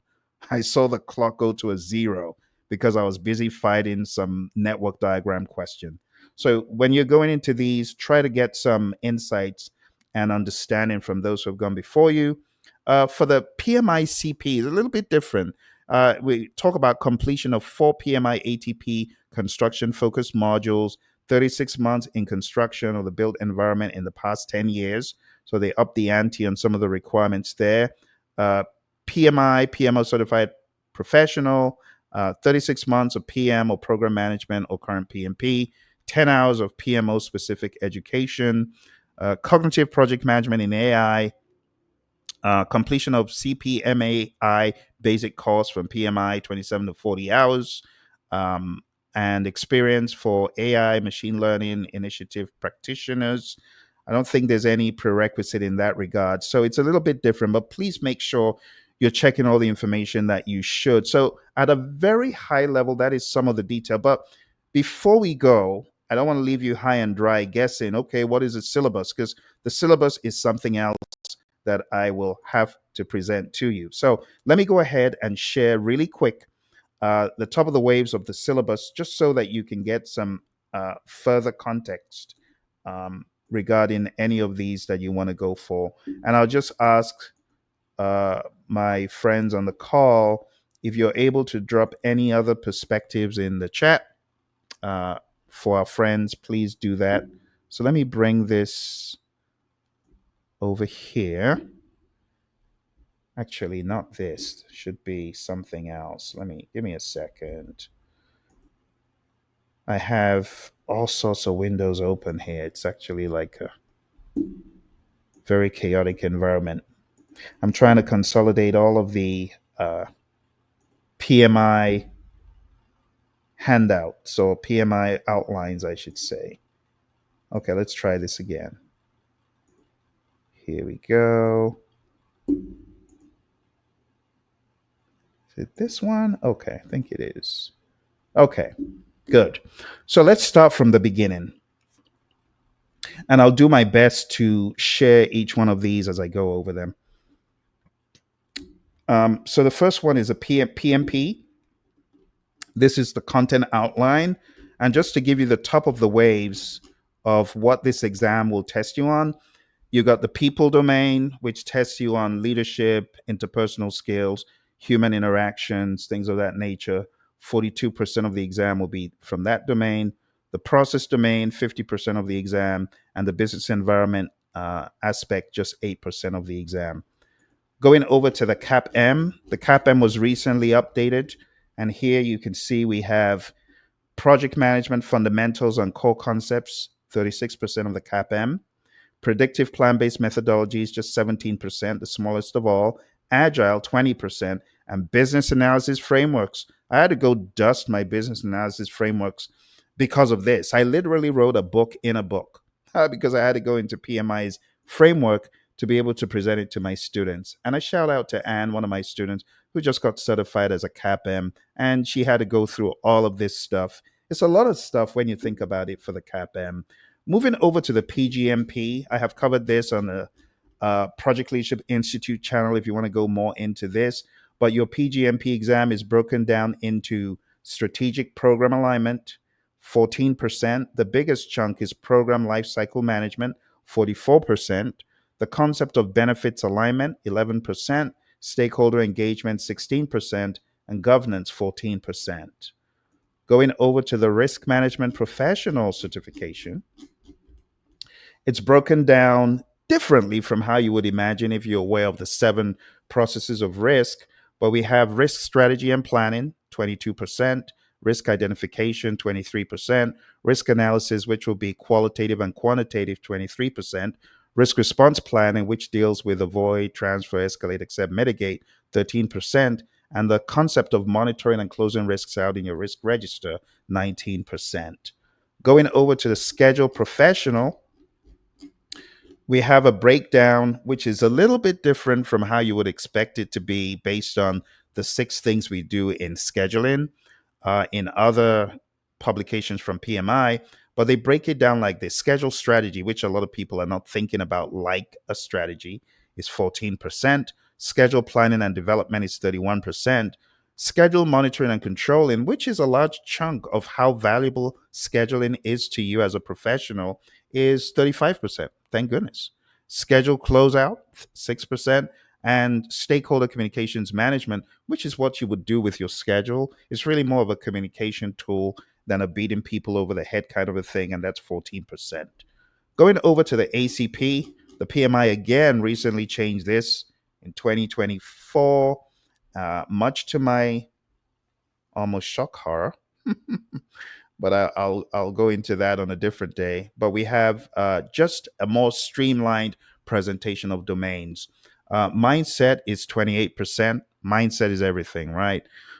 Leadership is 25%. And we're talking about agile leadership. And you know, in the world of agile, who is the leader? It's the team, right? So everyone has a leadership role. We talk about self-leading, self-organizing, self-managing teams. Domain 3, we go into the concept of products. Domain 4, we go into the concept of delivery. So it's more streamlined. But if you go down to the section that talks about tools, just to give you a more robust understanding, there are a lot of tools that are now brought to the surface, like all these tools. And these tools and techniques, you got to know them. And there are some, to be quite honest, that I would rather have not included because they are less agile. But we won't get into that today. All right, let's go into the next one. I think this is the PMO Content Outline, but it's PMI PMOCP Content Outline. So top of the waves again. Organizational development and alignment, PMO strategic elements, PMO design and structuring, which honestly is most important. And if anyone truly does PMO design and structuring, in a lot of organizations, you will back out from PMO. Because for PMOs to work, it's a balance of leadership and a balance of collaboration. So you cannot force the leadership element without bringing in the accompaniment collaboration, because it's a team sport. PMOs are a team sport, which is where I have, my own opinions about it. PMO operation and performance, 15%. PMO enhancement and effectiveness, 18%. And people. One of my students graduated with a master's in project and program management, and one of her assignments was to talk about PMOs. So we went into this, and a shout out to Shauna, who got certified as a PMP recently. But this is the stuff she studied in college. And guess who her mentor and coach was? Yours truly. So we went into a lot of this stuff. And what I began to unravel is that there's so many dimensions with PMOs. It could be a slippery slope. You have to be careful. The people element is very poorly accounted for as 15%. Honestly, in my mind, this should have been 50%, because, the collaborative piece are more important. But let me get off my soapbox. Let's go to the next one. Next one is CPMAI. I'm going to ask Daryl to join me in commenting. So Daryl, here we are at the domain versus percentage questions on the exam. We have AI fundamentals, 16%, CPM AI methodology, which is their unique bespoke methodology, 41%, machine learning, 13%, data for AI, 13%, managing AI, 8%, and trustworthy AI, 9%. What are your opinions, Daryl, on this breakdown of the PMI AI certification? It's only touching the surface of AI, Phil, on how AI can be integrated in project management.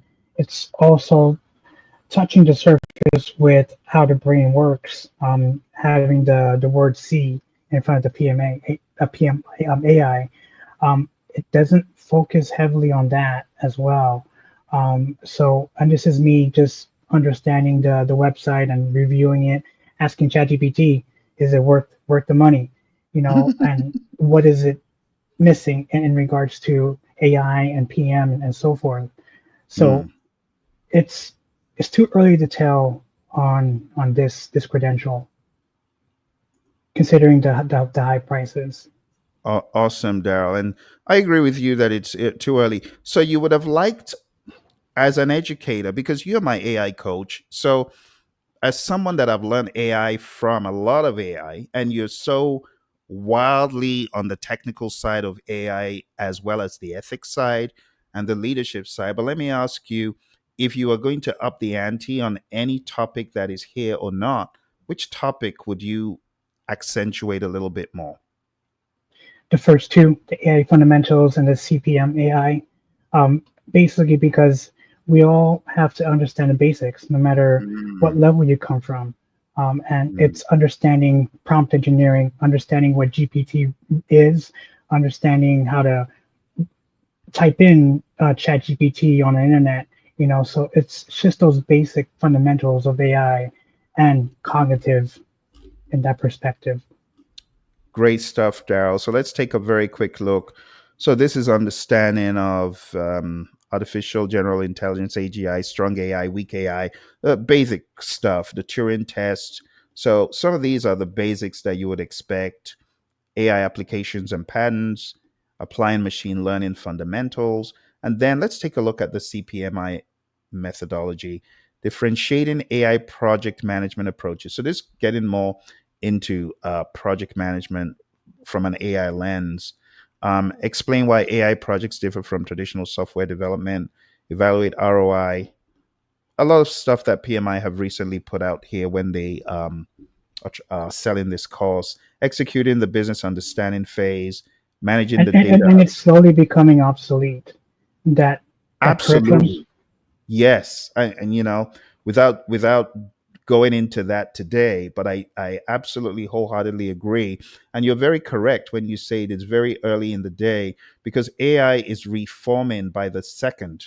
So a lot of what we Right. might have thought was the way forward yesterday, it could very well change and morph today. So hopefully this is going to be updated with, because certain things are becoming more relevant in the world of AI than they were yesterday. Like agentic AI. No one was talking about this in the very beginning, but it has very quickly overtaken a lot of the thoughts. So when your agent, going to Daryl's thinking, when your agent knows all of this stuff more than you do, what's the value? Yes, You know? that's So correct. And, so and at this level, at this day and age, ChatGPT understands the basics of project management. yeah. Unfortunately, it does. Yes, it does. And honestly, a lot of the questions that so in the very beginning, you can go back and watch the videos on the Project Leadership Institute channel. But, as a result of your influence, Daryl, I was one of the very early adopters of feeding AI questions that humans like me had written. And it was actually getting in the 60%. So it knew a lot even in the very beginning. And as time has gone on, that number has gone to 70 and 80%. It's hard to fool it, even with PMBOK, and it understands context quite well. So it's good food for thought when you take a look at this exam outline to really probe and ask, will this still be relevant tomorrow? But anyway, thank you, Daryl. Final one that I'll cover here is the PMI-CP, the construction professional, PMI construction professional. A very high level, we'll just take a look at the breakdown. So we have contracts management, which is big. Those relationships are big. 50% is, in my mind, a good number. It might be a little bit over the top, but still not bad. Stakeholder engagement, 30%, definitely needs to be up there in number. So very good. Strategy and scope management, 15%. Project governance, I would have been expecting more from project governance, definitely in the world of construction. But again, I haven't been through the exact training, and this is delivered by PMI as well. So who knows? Just looking under the hood, we have managing risks, the process for construction and built environment projects, determine how to apply risk tools, managing the claims process, managing the contract lifecycle efficiently, implementing interface management process efficiently, and that includes establishing and planning all the interface points. That would make sense. Stakeholder engagement needs no introduction because this is a very slippery slope in construction. utilizing communication tools, preventing communication issues, definitely much needed, mitigating communication issues, strategy and scope, and project governance. Something I would have been looking for just a tiny little bit more would have been the concept of health and safety. And these are some of the companies that I've trained. Those are some of their hot buttons. Let me do a very quick search. I'm gonna hope safety. Safety doesn't even appear in. Oh my goodness. PMI. We need to talk about safety. We need to talk more about safety. Anyway, with that said, we have covered the PMP, the CAPM, the PgMP, the RMP, the SP, the ACP, the PMO, the AI from PMI certification, and the construction. So we've gone pretty aggressively, we've gone pretty hard. I'm going to take all these links and I'm going to begin dropping them in the chat. But I want to say thank you to our friends who came through. We got a chat, not much information on PMO Cert and how is that? Oh, very good question, Andrea. So thank you for asking. So let's bring this question up on the screen to talk about this a little bit more. The PMO Cert and how is that complementary to PMP? Great question. Let me make it very clear that the PMP is project management across hybrid, agile, and predictive. Hybrid, agile, and predictive. So it's very important that when you take a look at this PMI's PMO certification, full disclosure and honesty. A lot of companies don't care. They don't care about this. Let's bring it under the microscope a little bit more. Let me explain why they don't care. Some firms don't care because they are running off an agile model that is not PMO driven. You got to remember what is good for organization X is organization Y. It's like you're just killing the firm. Sure way to kill an agile firm is by introducing the concept of a PMO. Why is that? Because we understand through this work we've come to value, what does the Agile Manifesto say? Individuals and interactions over processes and tools. So being very tool heavy and tool pushy is not the best way to go. And just calling it a PMO is aesthetically poor for an agile firm. So, in those instances, if you're looking at this to complement your PMP, it's probably not the best way to go because the definition of PMP is rapidly changing. A lot of people finding themselves in hybrid environments where a lot of the predictive and traditional stuff has gone away. Now, if you are like me, who has worked in a very heavy PMO driven environment, like when I was at American Airlines, I worked in the PMO for the PMO. The question is, how would this help me in such a firm? And the answer would be, it could help me be a better leader as a member of the PMO. But if I'm not in that environment and I want to pivot my career towards a more hybrid ecumenical direction, just as I have, because I've embraced Agile more than ever before in the last 5 years plus, then probably not. I won't. So I will not be going for this certification. Let me tell you why. You cannot replace pragmatism and Taylorism. And I say Taylorism, being able to tailor from firm to firm, you cannot replace that with, I don't care what this has to offer. Because I've worked with so many variant organizations, it's so different. They're variant of what we would consider to be the norm that no amount of this stuff is going to help me when I come across those curveballs. Now, would I say don't read the literature? No, the literature could help you. But personally, I'm not a strong believer in PMOs. I would rather steer organizations, and honestly, I have done that. So I've been steering organizations that I'm mentoring and coaching towards a more community of practice driven model. I've been getting them to socialize the concepts of charters and requirements traceability matrices and work breakdown structures and risk registers and the concept of qualitative and quantitative risk analysis and earned value. I've been getting them to socialize these from a more grassroots perspective than having big government in the firm.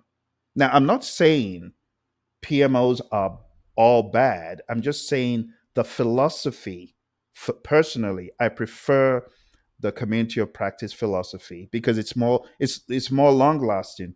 As in the example I gave you in that Warren Buffett's company I trained in, PMO didn't fly. Why is that? Because once the champion was out of the door, people are like, thank goodness, let's get rid of this rubbish because it wasn't socialized and didn't become grassroots. And once the singular champion is out of the door, there's no one else to champion it.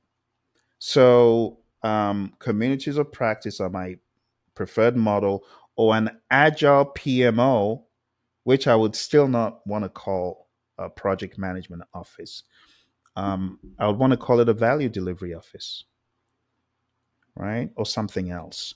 So if you're looking for advice from someone who has been there, done that, I would say a PMO certification doesn't mean very much in terms of how you're going to be able to deal with the curveballs in different firms.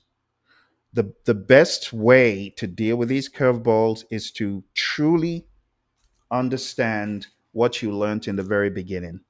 This stuff. If you did, if your instructor exposed you to it, know it inside out and understand the value of each page in this book. And I'm showing you the 6th edition. I know. 7th edition, not so much. 6th edition, definitely. More for the PMO mindedness because you're going to be able to defend everything that is brought to the table. In some instances, a WBS and a WBS dictionary is required. In other instances, you don't need the dictionary. In some instances, you need a business case. In other instances, it should be accompanied with a benefits management plan, depending on the firm. And you don't necessarily need to go spend hundreds and hundreds of dollars only to find yourself in an agile driven environment where this stuff doesn't fly. So the question is usually, well, Phil, what should I do after my PMP? Pragmatize it, make it practical, make sure you know every single page in the book. And again, I know the 8th is on the way. And while I would encourage you to read it, I still want to encourage you to hold on to the 6th. Why is that? Well, if you look at the history of project management over the past 2 decades, organizations are becoming increasingly frustrated with a new mousetrap being presented in every new PMBOK guide. A majority of the hundreds and thousands of PMs that I've trained, coached, and mentored, those who are influential in firms, you know what they're doing? Some of them are sticking to their 5th editions. Some of them are sticking to their 6th editions. When this one came out, PMI had already lost a lot of people. And at that point, people stopped regarding PMBOK 7 as worth anything. And to my point, if you take a look at the 8th edition in the works, they've thrown the principles from the 7th out of the window. And they've written additional new principles for the 8th. In my mind, it's just reckless. You don't do that, to people you are leading. You don't change for change's sake. Needless, it's called kaeyaku. We have kaizen, good change. We have kaeyaku, bad change, change for change's sake. We can't keep flipping the switch on people. Many firms, they spend thousands and hundreds of thousands and millions of dollars implementing frameworks based on PMBOK 4, 5, 6. Then we come with the 7th and there's no guidance. And now we come with the 8th, which has thrown out integration, calling it governance, thrown out communications, dumped it in stakeholder. I mean, there's only so far you can push people to the brink of frustration. And a lot of the firms I mentor and coach are just like, no, we're good. You want to buy PEM? No, we're good, Phil.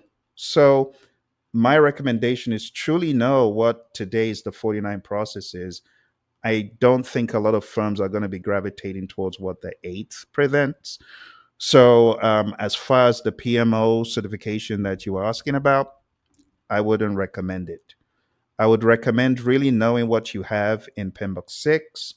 I would recommend being able to pragmatize. Like if you can pragmatize and defend everything in this book, you will be a lot more value to any firm than someone who has all the PMO certifications put together. Because it's not about that.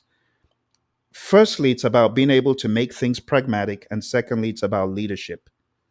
And you know what leadership is? It's about influence. So when I see the DNA of a project manager that's in a firm and they're not influencing by example, they're not showing by example, simple things like charters. Let me distill it down for you. We make things very hard in the world of project management. If I was going to distill down for you the top 10 things that every, let's even say PMO, if they wanted to accentuate the top 10 things, number one would be a business case. Number two would be a benefits management plan. Number three would be a project charter. Number four would be a stakeholder register. Number five would be a project management plan. Number six would be a lessons learned register. Number seven would be an issue log. Number eight would be a risk register. Number nine would be a work performance report. And number 10 will probably be a final report. And if you got all of these things down pat and people understand the value and the relevance, it will be a better world in any organization than piling hundreds of ITTOs on the table. People just get fed up. And it's not about the ITTOs. If you take a look at history, project management success, whether you're looking at the Taj Mahal or the Model T or the Pyramids of Giza, it didn't come from project documents, my friends. It came from good old horse sense, grit, determination, collaboration, and of course, impeccable communication, which is what the project manager spends 70 to 90% of the time doing. So while we have taken a look at all of these bottomless pit of certifications, and I don't mean that in a bad way, certifications are good, but if you cannot make it pragmatic, you can have all the certifications in the world. It might help you get in the door of a firm, but that individual might be kicked out faster than they can blink if they cannot show true value and pragmatism. So for many of you who are PMPs, your next step, in my mind, should be pragmatism, which means going back to the drawing board. Those of you who skipped PMBOK 6, or you skip the understanding of the processes, you are at a disadvantage compared to someone who does. So getting more certificates is just like piling a bunch of sand on you without being able to find a tunnel to show people the way. Any comments from my friends Deidre and Ed and Daryl about these things as we round up?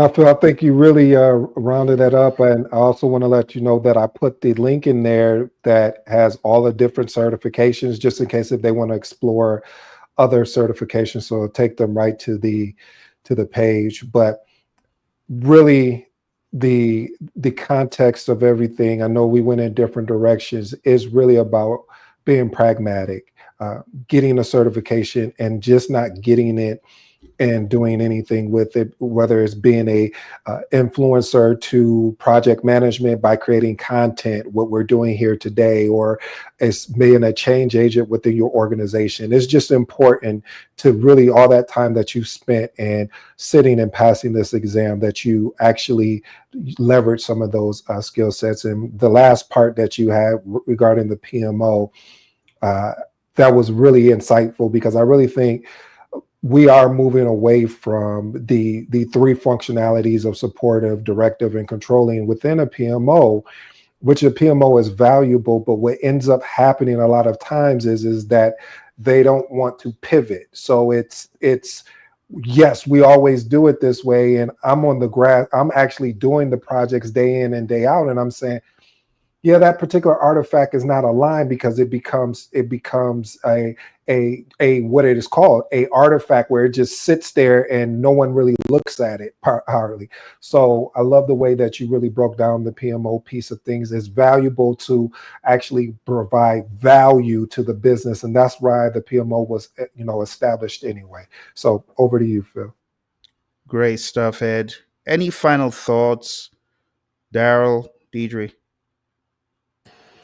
Yes, I'll go back to understanding the value and relevancy. And for me, from my experience, it started within myself, understanding the value that I could bring and transfer to the organization and individuals within the organization, which is wrapping up everything. So I take it back to the human part. It begins with me, understanding the value that's inside of me. How do I get to understand that value? I'm going to take it right back to mentorship, Project Leadership Institute. If you are not a part of a mentorship program to allow you to see the value that's inside of you, you cannot bring value to an organization or others. So that's my tip of the day. Thank you, Dee. Appreciate that. Daryl, any final thoughts and wrap ups and musings on the AI perspective to a lot of what we've been saying since you are our AI guy?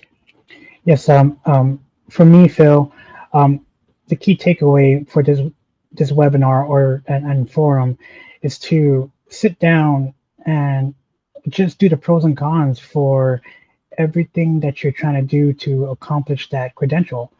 Because it's the value behind it today and moving forward. Um, don't fall into that hype of just because I'm going to get certified doesn't mean I'm going to get a high paying job.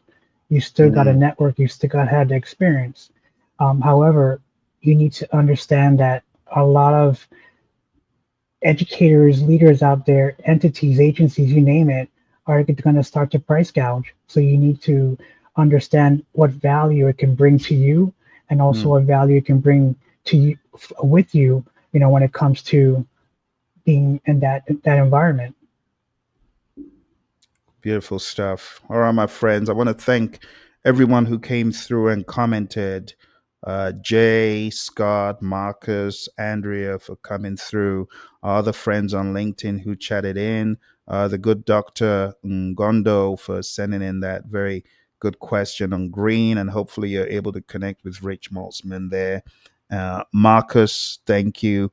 Marcus chatted something in. I don't know if I shared this. But Marcus said, I found that certs get your foot in the door with professionals, but it's what you do with it. For example, certs in academia haven't really changed anything for me. It's just not looked at as a big deal there besides bragging rights. It's sobering, but it's true. It's the truth. So thank you for sending that in. Did we miss anything else, Ed, Daryl? Did we get them all in? Everything looks good. The last one was from Scott that I've seen here regarding why get certified. But Okay. yeah, Well, I get certified because, in a pragmatic sense, it values signals that you care about your profession. That's true to get certified versus those that don't. Very, very true, Scott. It gets you past the HR gatekeeper. Unfortunately, this is a world we still live in. It's very true. In fact, as Ed, you alluded to the applicant tracking system. Yeah, the applicant tracking system is the new normal. And a lot of the good candidates they don't even get there because they don't have the PMP. And while I hear a lot of people's arguments, I hear a lot of people say, "Well, PMI is all this stuff is a scam," and I understand your viewpoint, but you could stay on the sidelines and not get certified and keep banging your head on a brick wall, or you can join the paddy wagon and then you can go from getting in the 40s to high six figures, as it was the case for me. I was struggling to get out of the crab barrel. My salary was a joke. It was the joke of the day in the company I was in. There was a project we were working on, and I had racked up quite a number of overtime hours. And when my boss saw the sheets, like, oh my goodness, look at all this overtime, all this overtime, all this overtime. Oh, it's just Phil. Oh, if it was person X, that would have been a nightmare. Phil, not a problem. Wow, did you just give me a backhanded insult? And I said, yeah, I need to get out of this. That by the time your salary becomes a mockery, is just sad. So I did everything I could to get PMP certified. My salary level went up from getting in the meager 40s in the blink of an eye. It barely took a month plus into the mid hundreds because of PMP. Now, it's not just the PMP. PMP got me in the door. But you know what kept me there? Ed said it. You got to make it pragmatic. You got to be able to speak to everything you put on your resume. There are a lot of people, they have PMP on their resume. Now, if they got into a firm such as one that I interviewed in, and they began asking you about what do you really say project management is? What do you say about programs and portfolios and integration and schedule, cost, scope, risk, procurement, stakeholder? What is a product owner? What is Scrum? What is Agile? What does the Agile Manifesto say? And you're like, it's going to be curtains. The reason why I got into several high paying jobs is not only did I kill the interview, I remember my earned value interview with Honeywell. I just decimated that interview, dropped the mic, and I was overseas when I interviewed at the time. I was in the United Kingdom. It was a virtual interview, but it was so compelling. Why? Because I had done the work, not just rattling off, well, CPI equals EV over AC. Any idiot can rattle off those formulas. But I had spent time, watch this, making this stuff realistic by going over scenarios and making it real, such that when the interview came and I killed it and I got in the job, watch this, a 9-month job I did in 3 months. It was earned value related. I was an earned value evangelist. How did I do it? This and this. Not just the brains, but I internalized it and I believed every word of what I was saying. That's how you do it, my friends. You get certified, but you have a belief system in what you've read, what you studied. It's so real to you. And when you speak about it, it comes across and people embrace it. A lot of people were against earned value when I started at Honeywell. But by the time I was done, they were lapping it all up. They liked it. They ate it. And I pretty much worked myself out of a job, moved from defense and space into IT effectiveness the following week. You see, I got the interview, but I wowed the interviewer. And when I got in the role, my work ethic saw me through. Crazy stuff. So it's not enough to get certified. You got to work it, my friends. You got to work those processes that you was certified on. Work the knowledge, and don't forget the leadership. Because true measure of leadership is influence, nothing more, nothing less. And if you're not influencing, you're not leading. And if you got a PMP and you're not leading with it, then it's not going to end the way you want. So you got to be bold, you got to be strong. But again, like Daryl said, like when I was challenging Daryl's thoughts of, well, how did you get so good in controls? Daryl did the work, he put in the work, and he's on the stage, not only on this occasion, but other occasions, training and coaching others in scheduling and project controls with me and others. So you got to put in the work, right? You got to put in the effort. The same way Deidre and Ed are on this call, they could be doing other things. They've got more than just a PMP, but they are here not only to contribute to the discussion, but also learn. So that's my recommendation. Make it pragmatic, learn, be a leader, and it's all going to work out. Thank you very much, my friends.